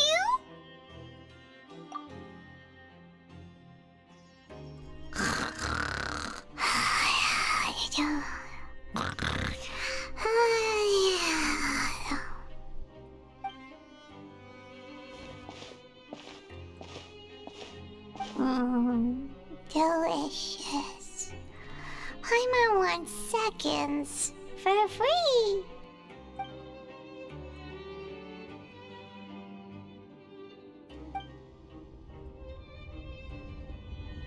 Out of my way!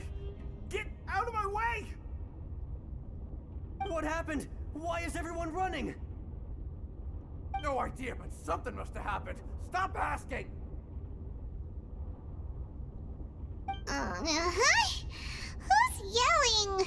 Paimon still wants to sleep.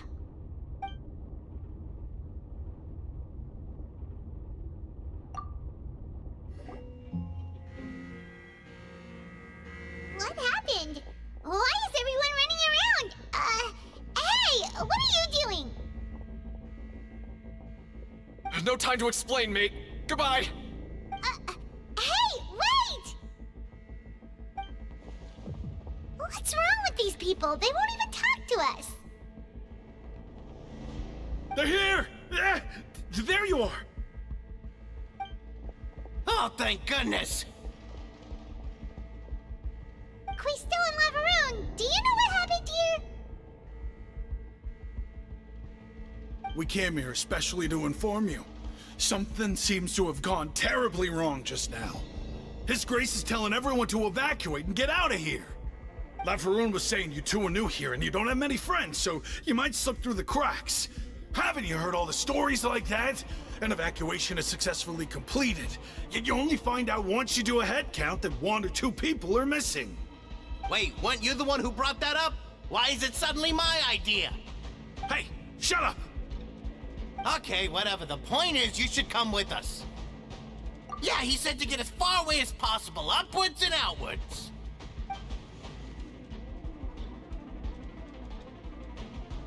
Oh no, it can't be that thing! Whoa, wait, what? What? Hey, where are you going? We have to go find the Duke! You two just go and get out! Go on without us! Hey! Be careful! Attention! Please evacuate upwards and outwards, upwards and outwards. If you're already at the topmost layer, then try to move as far outwards as possible.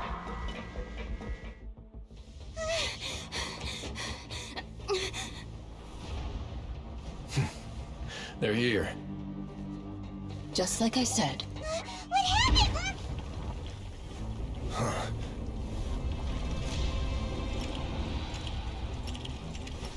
You're just in time.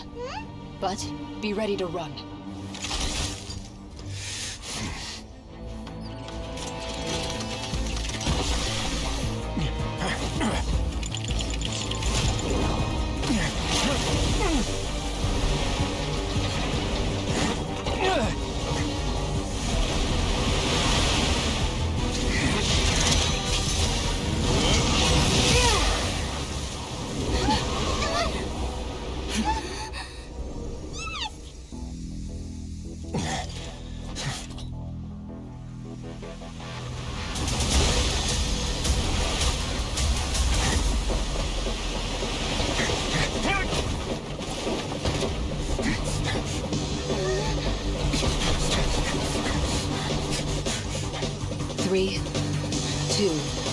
one.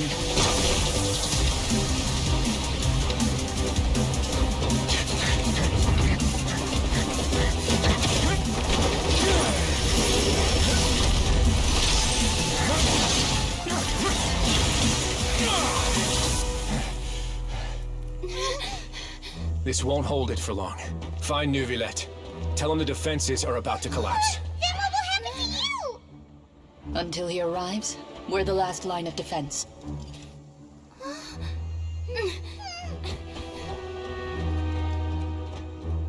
The gate. How long do you think it'll hold? That depends on us.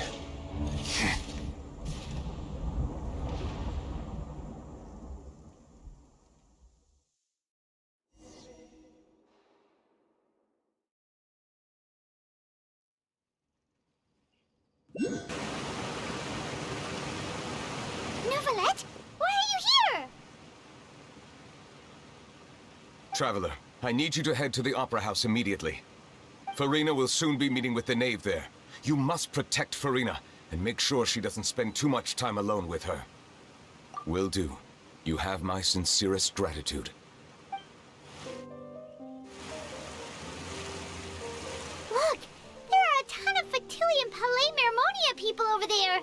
The Knave is probably here already. We need to hurry. Are you two the Traveler and Paimon? Monsieur Neuvillette has left instructions. Please follow me.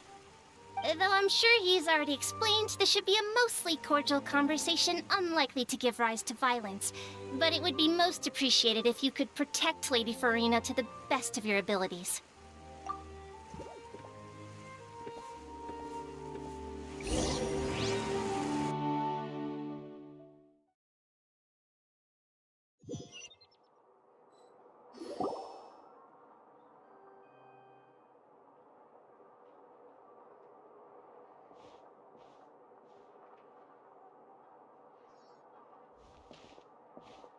Oh, so you two are the honored guests Miss Farina mentioned.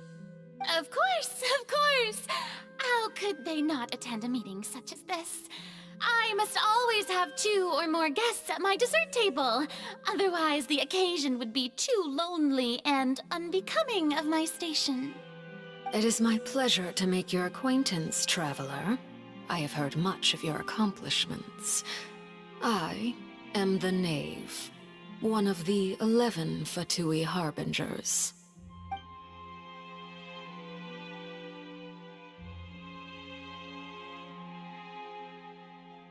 I've already prepared seats for you. Come, sit beside me. Perhaps you two are unaware of how Miss Farina and I do things. You see, we actually recently agreed to get together for tea when we had the time. See this? This is a limited type of confectionery that Miss Farina simply adores. There are only 16 slices sold every day. Here, why don't you and Paimon have a taste?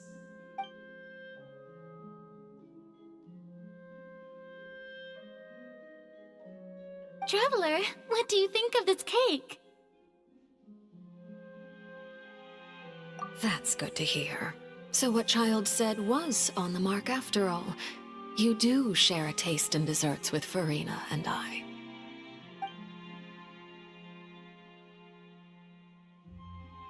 I wonder how he's doing nowadays.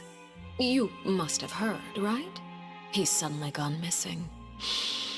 I'm really worried about his safety, you know. Here's to hoping that he's an excellent swimmer.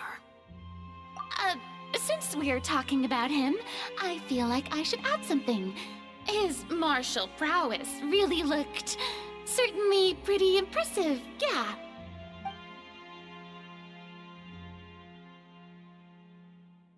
Oh, so you're also familiar with his aptitude for fighting, Miss Farina. Oh, right. I almost forgot. Child was subdued by Iudex Neuvillette right in front of you. Against ordinary people, my colleague would never be on the back foot. But alas, he just never imagined he'd run into such a person. I must express my admiration for Monsieur Neuvillette. Coming from you, that's not surprising at all. but I thought you would be happier to hear the news. Of course, but it's still a bit of a shame. You see, I would have been far happier had I received this news somewhat earlier. As you well know, a long time has passed since Child disappeared.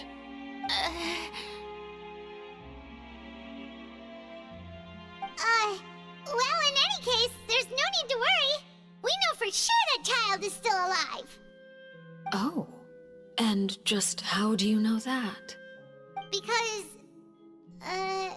we found evidence that proved he left the Fortress of Mirapede. And where did he go after leaving the fortress? Well...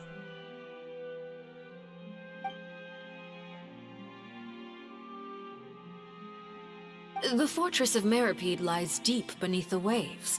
Unless he pranced right out of the main gate, he must have had to swim for it. Do you have any proof that he surfaced safely?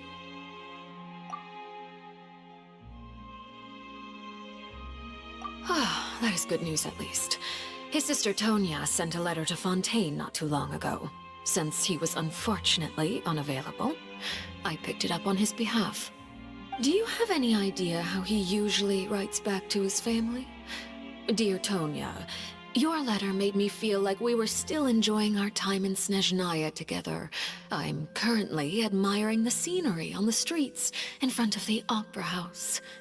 Is it something like that?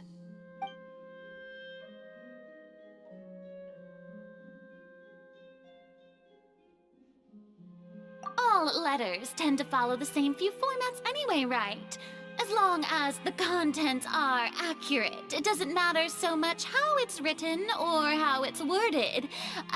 Huh? Hold on. The water in the teacup is shaking. I suppose this is also a sign of things to come, Miss Farina. Huh? I don't quite understand what you're trying to say. Have we entered into the next stage of the prophecy?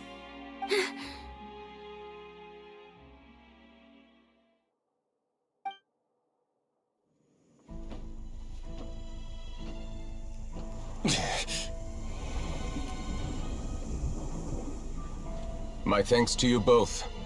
I will take it from here.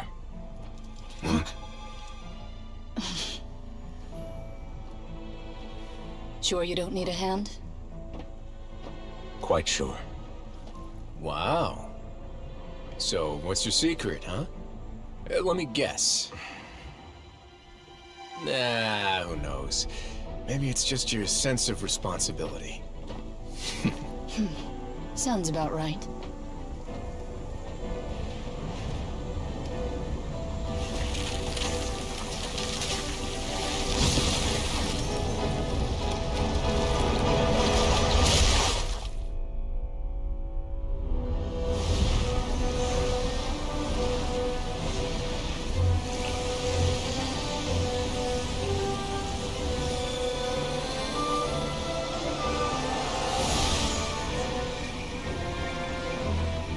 Day may come when the prophecy is fulfilled, and the waters burst forth.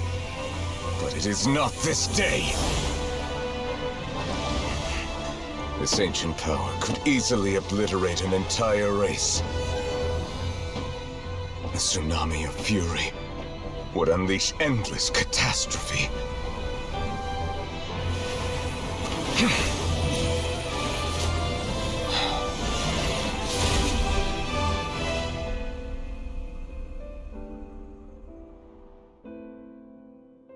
The sentence is too severe. Forgive me for overruling it.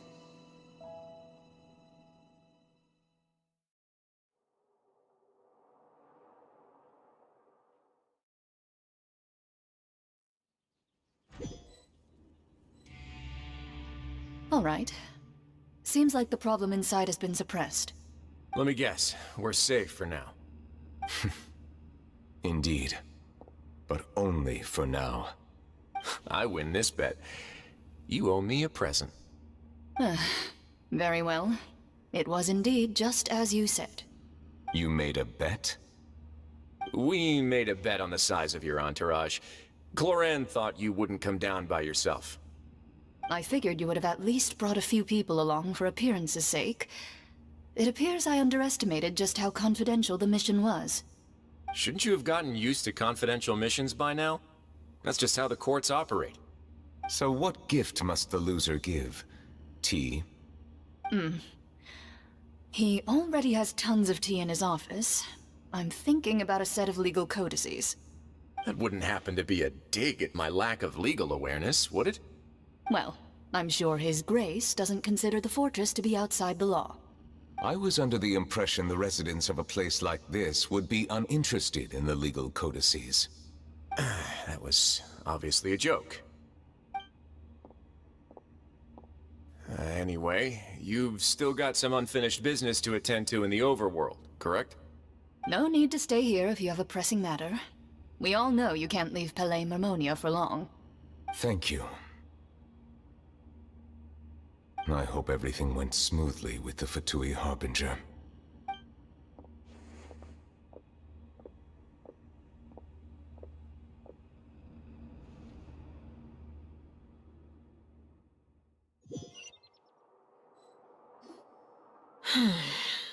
I must say, we've spent long enough playing house.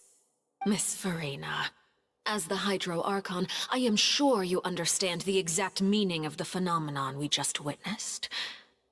Or should I say, that's what I originally thought. But looking at your expression, was I wrong? And you haven't a clue?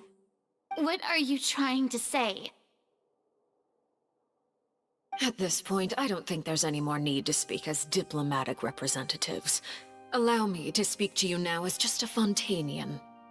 You know the prophecy by heart, and also that every part of it is being proven true. Yet, here you are relaxing, drinking tea, and eating desserts as if it's all nothing more than a few stray bugs in your garden. Do you really think that's acceptable? The prophecy's hanging above our necks like a guillotine. Every faction is looking for a way to either avert the disaster or save their own. Even the orphans of the House of the Heart have devoted everything to saving their homeland. But you? It beggars belief just how nonchalant and carefree you have been. From the very beginning, you, the god Focalor, you have utterly failed to take action. You're wrong. I've never ignored the prophecy, nor have I just been passing the time in self-indulgence. Retract your accusation and stop doubting the wisdom of the gods with such absurd conjectures! I am not alone in my doubts, you know. All the children of Fontaine may be harboring the exact same thoughts right now. Oh, great Hydro Archon. How are you going to save them? Save us? How are the people you've sworn to protect supposed to survive in a land that will soon disappear beneath the waves? I have my ways, and I've been working on them for all this time. Even if you look down upon me, you have no right to judge me. Fontaine will be saved. Even if I still cannot see the true future right now. As long as I continue on as I am, I will be able to hold my head up high!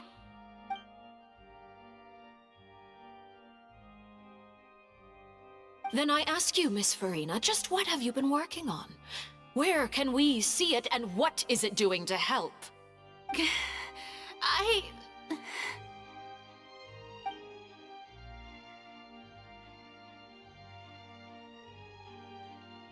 My machinations are just like the prophecy itself. They will only reveal themselves at the fated time. It is just that beings like yourselves are unable to perceive them as of yet. I see. As a god, the proof of your labor always lies beyond prying mortal eyes. Allow me to be so bold as to ask another way. Would it be possible for you to tell us the parts of your plan that are not confidential? Such as Your emergency response plan for the impending disaster? An emergency response plan? Oh, that look in your eyes. Have you not even prepared one of those? The emergency response plan is also strictly confidential. Then allow me to jog your memory. Miss Farina, what is the purpose of your Oratrice Mécanique d'Analyse Cardinal? And what do you plan to do with the massive amounts of indemnitium that has accumulated over the years? The Oratrice? It's just like it appears to be. So you also have no idea. If I'm not mistaken, someone's using it to prepare for something. But unfortunately, it would seem that someone is not you, Miss Farina. I first caught wind of this when Linny tried to investigate the Oratrice in the Opera House. You see, even just getting close to the core contaminated him with an extremely large amount of indemnitium. But even if that had nothing to do with you, then what could you possibly be working on, oh great Hydro Archon? Oh, right. I almost forgot. Udex Neuvillette is not at the tea party with us today. Miss Farina, I suppose you must have ordered him away to take care of some troublesome business. Yes, that's exactly right. Please keep it a secret for me. Of course I will. Although, I must say, Miss Farina, you seem quite insecure without the Udex by your side. Oh, very well. Let's stop that conversation here. There are still a few slices of cake left, so please, help yourselves, everyone.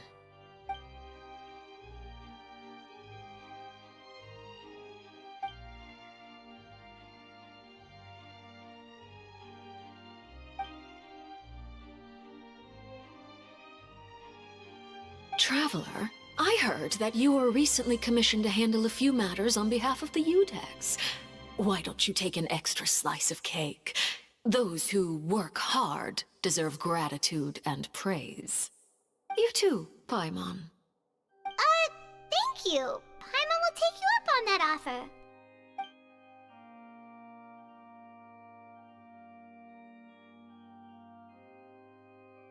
Oh, Paimon's super full. That cake was great. If it's on my tea table, it must be of the highest quality. Yes, and we must thank the knave for bringing these over as well. You're welcome. I'm sure the cake also felt greatly honored to be featured at Miss Farina's table. And I was merely catering to Miss Farina's tastes, seeking a chance to chat over tea. It is getting late. Why don't we call it a day? There are still a few matters that I need to take care of, so I must take my leave now. Very well. We'll end it here. Mind seeing me off, Traveler? We could use the opportunity to discuss Child before I must be on my way. Paimon's coming too!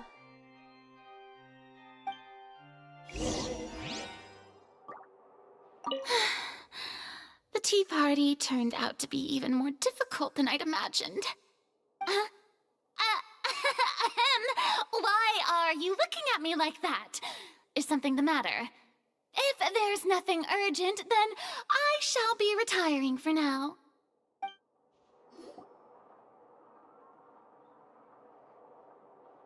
I'm glad that you were willing to come with me. Of course, Child was just an excuse. I have no interest in your dealings with him. That's what Paimon thought. You lent your aid to the children of the House of the Hearth. As their father, I would like to express my gratitude.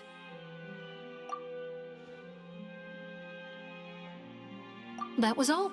Formal topics should be discussed in formal settings, and informal topics in informal settings. I know you just returned from the fortress of Meripede. Relax. I have no intention of trying to get anything out of you. Linny, Lynette, and Fremine are still there, and I trust their judgment and abilities. They've all been working very hard and have always done all they can to fight back against anyone who tried to stop them, especially Linny. You mean Wriothesley. He's a tricky one to deal with. It's unfortunate that Linny's so eager to prove himself that he can't learn to rely on others, including me.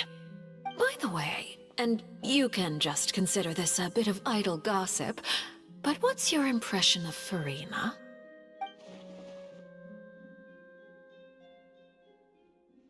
You are outside of our disputes, and the freest person in all of Fontaine, able to move around most easily.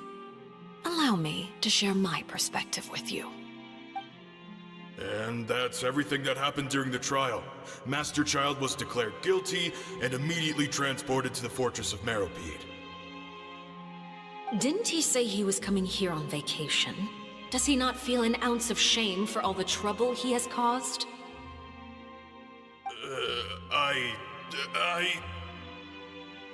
Forget it. He did give us an opportunity. I will be meeting someone shortly. Do you require help with any preparations? No need. I will take care of it myself. I need to meet with Farina, the Hydro Archon. She is at the heart of Fontaine. But what's fascinating about her is that she often seems more like a celebrity than a working Archon. Oh? Come over here, you little critter, you!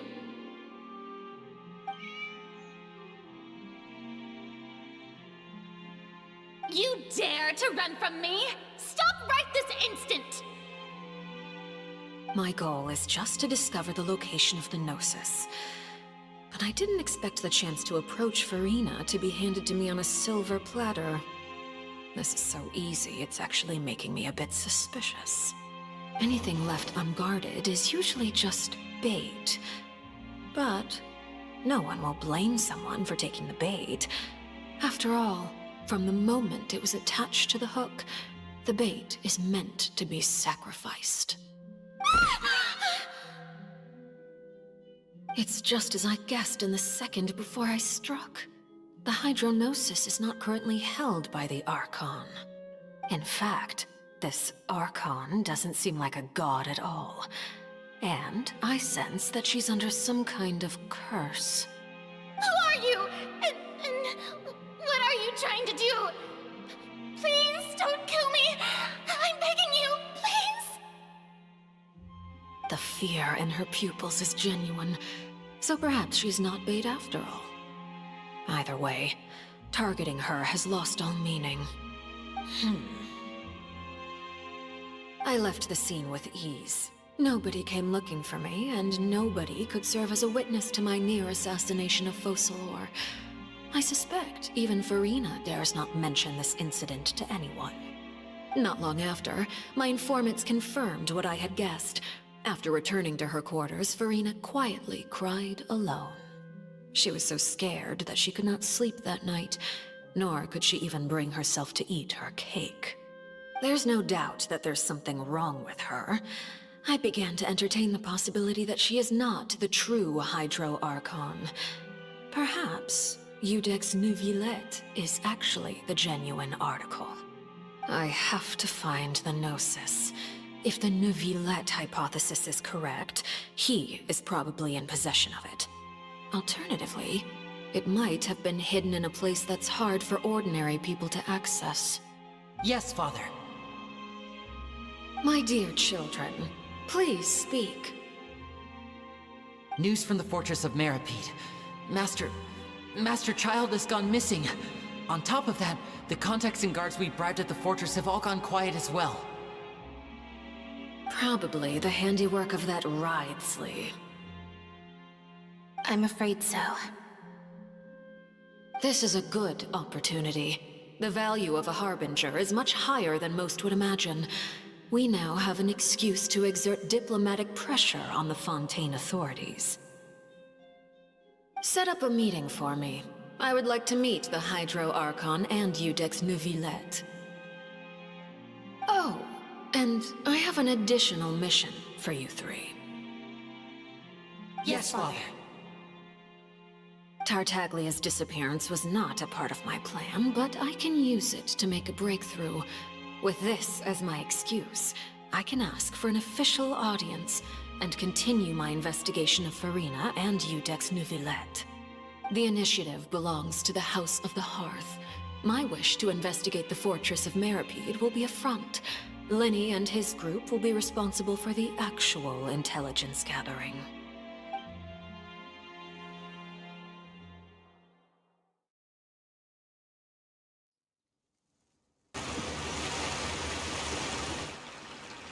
You should know the rest. Lenny's group is quite close to you, so they wouldn't have hidden anything from you. You attacked the Hydro Archon? It wouldn't mean anything, even if you shouted it from the rooftops. After all, even Farina herself is still pretending that nothing of that sort ever happened. Alright then. I've now had 2 chances to enjoy tea with Farina. I have to say, the leadership of Fontaine is even more inscrutable than I had imagined. I once surmised that Udex Neuvillette must be the Hydro Archon, but now, that doesn't seem right to me either. I am a servant of Her Majesty the Tsaritsa. Over my years of service, I've learned how a real Archon conducts and carries themselves. Whether Udex Neuvillette or Farina, neither fits the bill. It's hard to imagine either of them as the Archon. Of course, that is all just how I feel. Gut feelings often do not require justification. It is, however, quite amusing to me that after all my years working in intelligence gathering, I've come to realize I am at a complete loss regarding the identity of the god of the land of my birth. Don't you think Fontaine is quite intriguing? A catastrophe looms, yet many secrets have yet to rise to the surface. It looks like Fontainians will have no choice but to save themselves. Ultimately, though, one must survive in order to do anything else. Should the need arise, I would be happy to cooperate with you.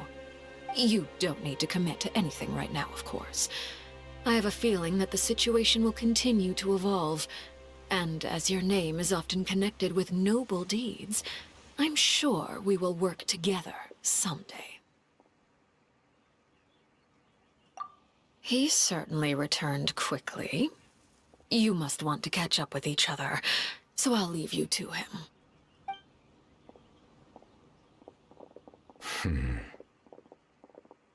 Neuvillette, is it over? For now, yes. But this issue will prove quite thorny in the long term. I'm concerned that sooner or later the prophesized events will occur. Thank you for protecting Farina. To put it simply, I used my power to force back the Primordial Sea and reseal the sluice gate.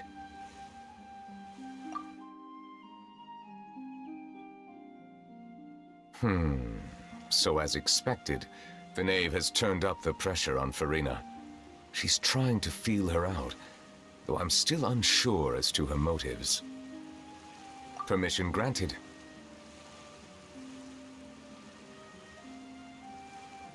Whoa. It can't be that you're the real Hydro Archon, right? But that's just a speculation on our part, though.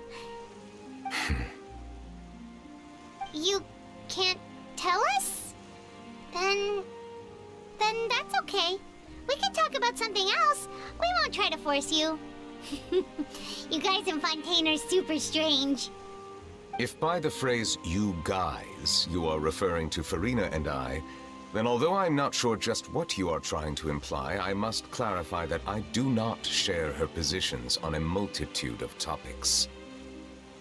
I believe so. The fortress has a long and complex history. It has seen much grief and suffering. And now, another catastrophe will soon be upon us. I mourn this turn of events. Huh? Why is it raining all of a sudden?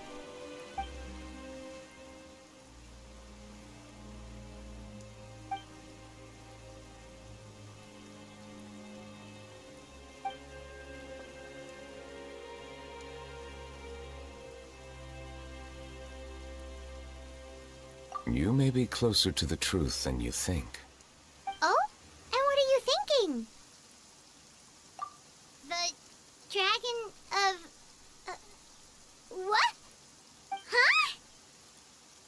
Please do not be so surprised. Farina? Neuvillette!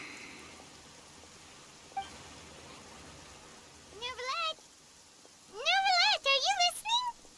Ah, my apologies. We were just guessing randomly. We didn't guess right, did we? You're not actually the dragon sovereign of water, right? Well, if you don't want to confirm or deny... You guessed correctly. I sincerely hope you'll be able to keep this a secret for me.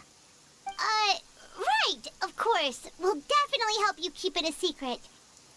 There's still something Paimon wants to ask you, though. Please, go ahead. Well, if you are the dragon sovereign of water, and you were able to force back the primordial sea from the fortress, then since Fontaine's prophecy is all about seawater, couldn't you just use your power to solve the crisis? None of the currently living dragon sovereigns in the world, myself included, possess our full dragonhood. They say that when the first usurper arrived on Tivat, they seized a part of the dragon's power. Today, that stolen power is the basis of the Archon's authorities. There are 7 elemental Archons and 7 matching dragon sovereigns. The dragon sovereign of water who lived through that era perished a long time ago. As their successor, I know far less of that part of our ancient history. In any case, I believe I will not be able to do much unless the Archon disappears and returns their elemental authority to me.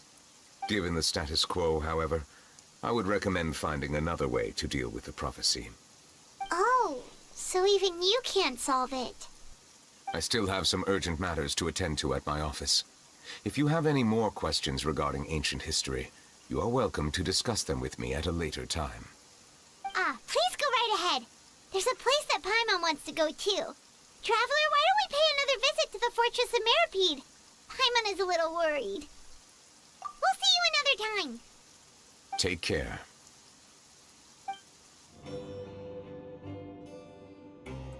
Now guess, what suit will this next card be? A bare-teeth cat? Well, well, look who it is. Traveler, Paimon. Hello, everyone. Looks like you're recovering nicely from it, eh? Mm-hmm. Thanks to everyone's support. Oh, right. I managed to work up the courage to thank Miss Clorand in person. Whoa, how did she react? She told me that it was nothing. It was as if saving a life wasn't a big deal to her at all. She also told me not to worry about it. She didn't want to stress you out, that's all. She's right, and it's best not to dwell on it. Yeah. Okay, but check this out.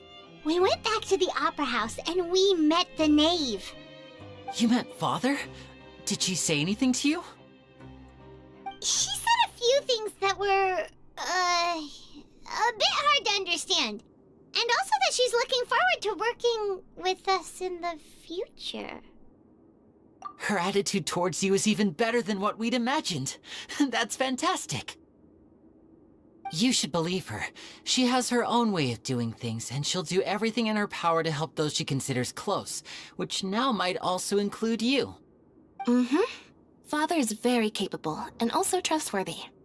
Oh, Paimon just remembered that she thought Linny was a bit too proud as well. She said that you should learn how to rely on others sometimes. Got it. That does sound like something that Father would say. Hey! Are you going to stay here for the next few days? Looks like it, yeah. Excellent. I will host a tea party. For real? Then Paimon wants another serving of cake. Another implies that you were already served some delicious cake while you were up there. How lovely. Well, next time, you're going to have tea and snacks with us.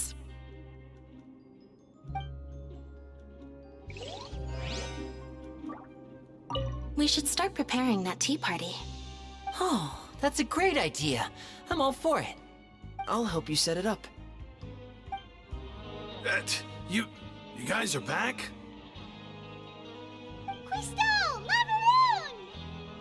You guys didn't get caught and thrown back down here, right? Huh? No, not at all. And here I thought you'd managed to escape from jail during all the commotion. I'd held you up as legendary jailbreakers, but now you're telling me you just never left? We're sorry, but we just had some business to take care of. All right. There's no need to get caught up in the details. We're just relieved to see you. He was super worried about you, you know. Hey, it wasn't just me. Weren't you super worried as well? Something like that, yeah. I was also transferred to work in the kitchen a few days ago. I can still hear Quisto mumbling to the carrots. Are those two all right? Do you think they made it out alive? Whenever he'd say that, I'd tell him I'm sure they're fine. Wherever they are, they're kicking back with drinks in hand, enjoying the lovely scenery. Hey, there's nothing wrong with worried about your prison pals. Is there? I mean, considering how they always love listening to all my gossip. These two. They sure are a lot warmer and friendlier than when Paimon first met them. Oh, well, if you say so. I'll be watching you to make sure you finish every last bite.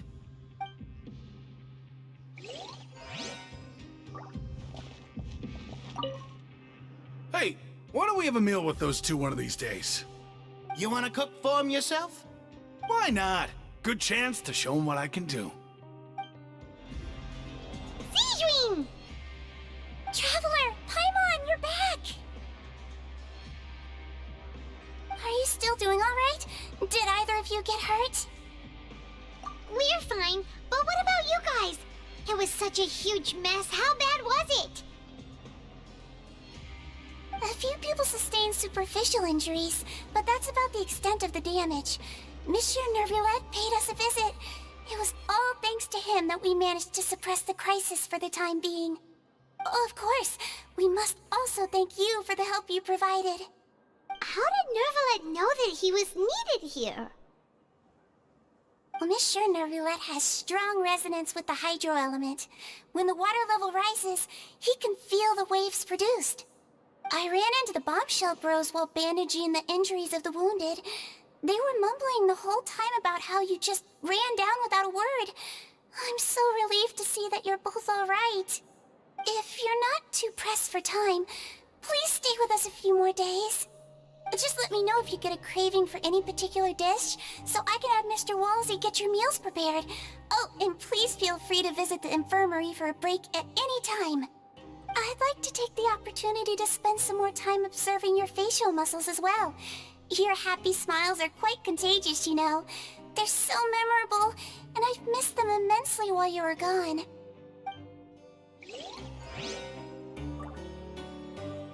If you can find the time, please stay at the fortress for just a while longer.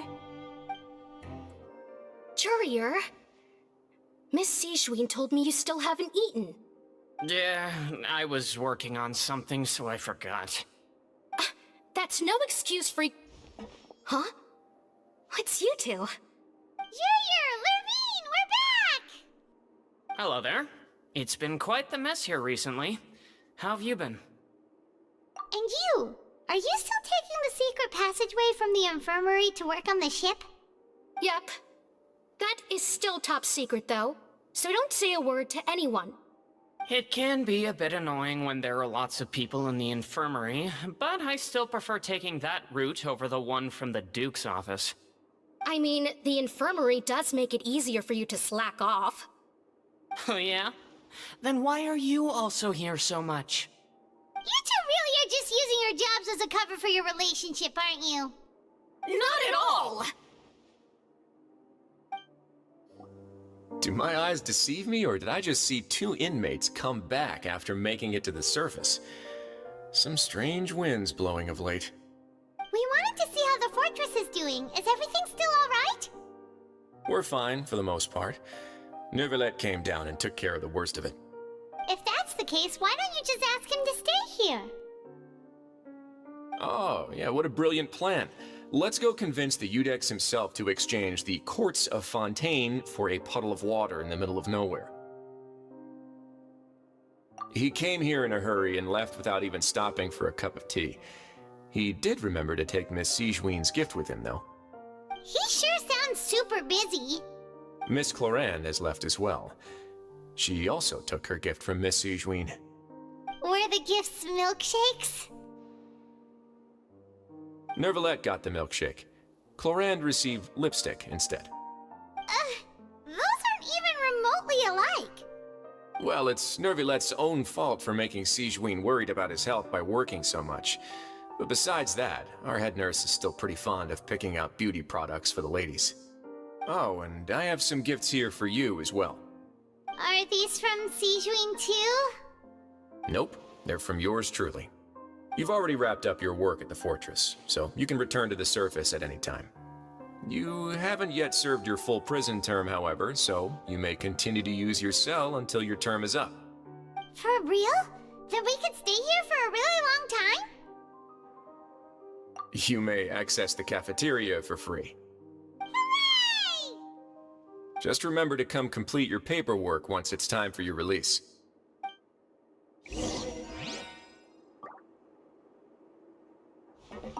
Your file can't be closed until we've completed your paperwork, so don't forget to come find me again when you're done serving your sentence. We're back in our cell again. We're no longer prisoners though, so it really doesn't feel the same. Sure feels that way. But the truth is, we never did anything bad to begin with, so I'm not sure why we put so much pressure on ourselves. Huh? How did you know? Hey, that's not true! Alright. Okay, Paimon just wanted to say that we really are an amazing duo after all. It's like we've now gone to so many places together and become friends with so many people. We've never stopped traveling or stopped meeting new friends. There are so many bad things in the world, and we're just two people, but we've still been solving problems no matter where we go. Isn't that pretty cool? You're counting Paimon today? Aren't you the only adventurer here? Then let's ask Catherine to give Paimon an adventurer handbook as well. Paimon will also be an adventurer from today forward. Just our thoughts making Paimon giddy. Oh, Paimon's gonna crash, so you sleep soon too. The last time we fell asleep here, we woke up to a whole mess outside our cell. The primordial seawater nearly rose up. That was so scary. We should be safe now, right? Alright then, good night to you, traveler.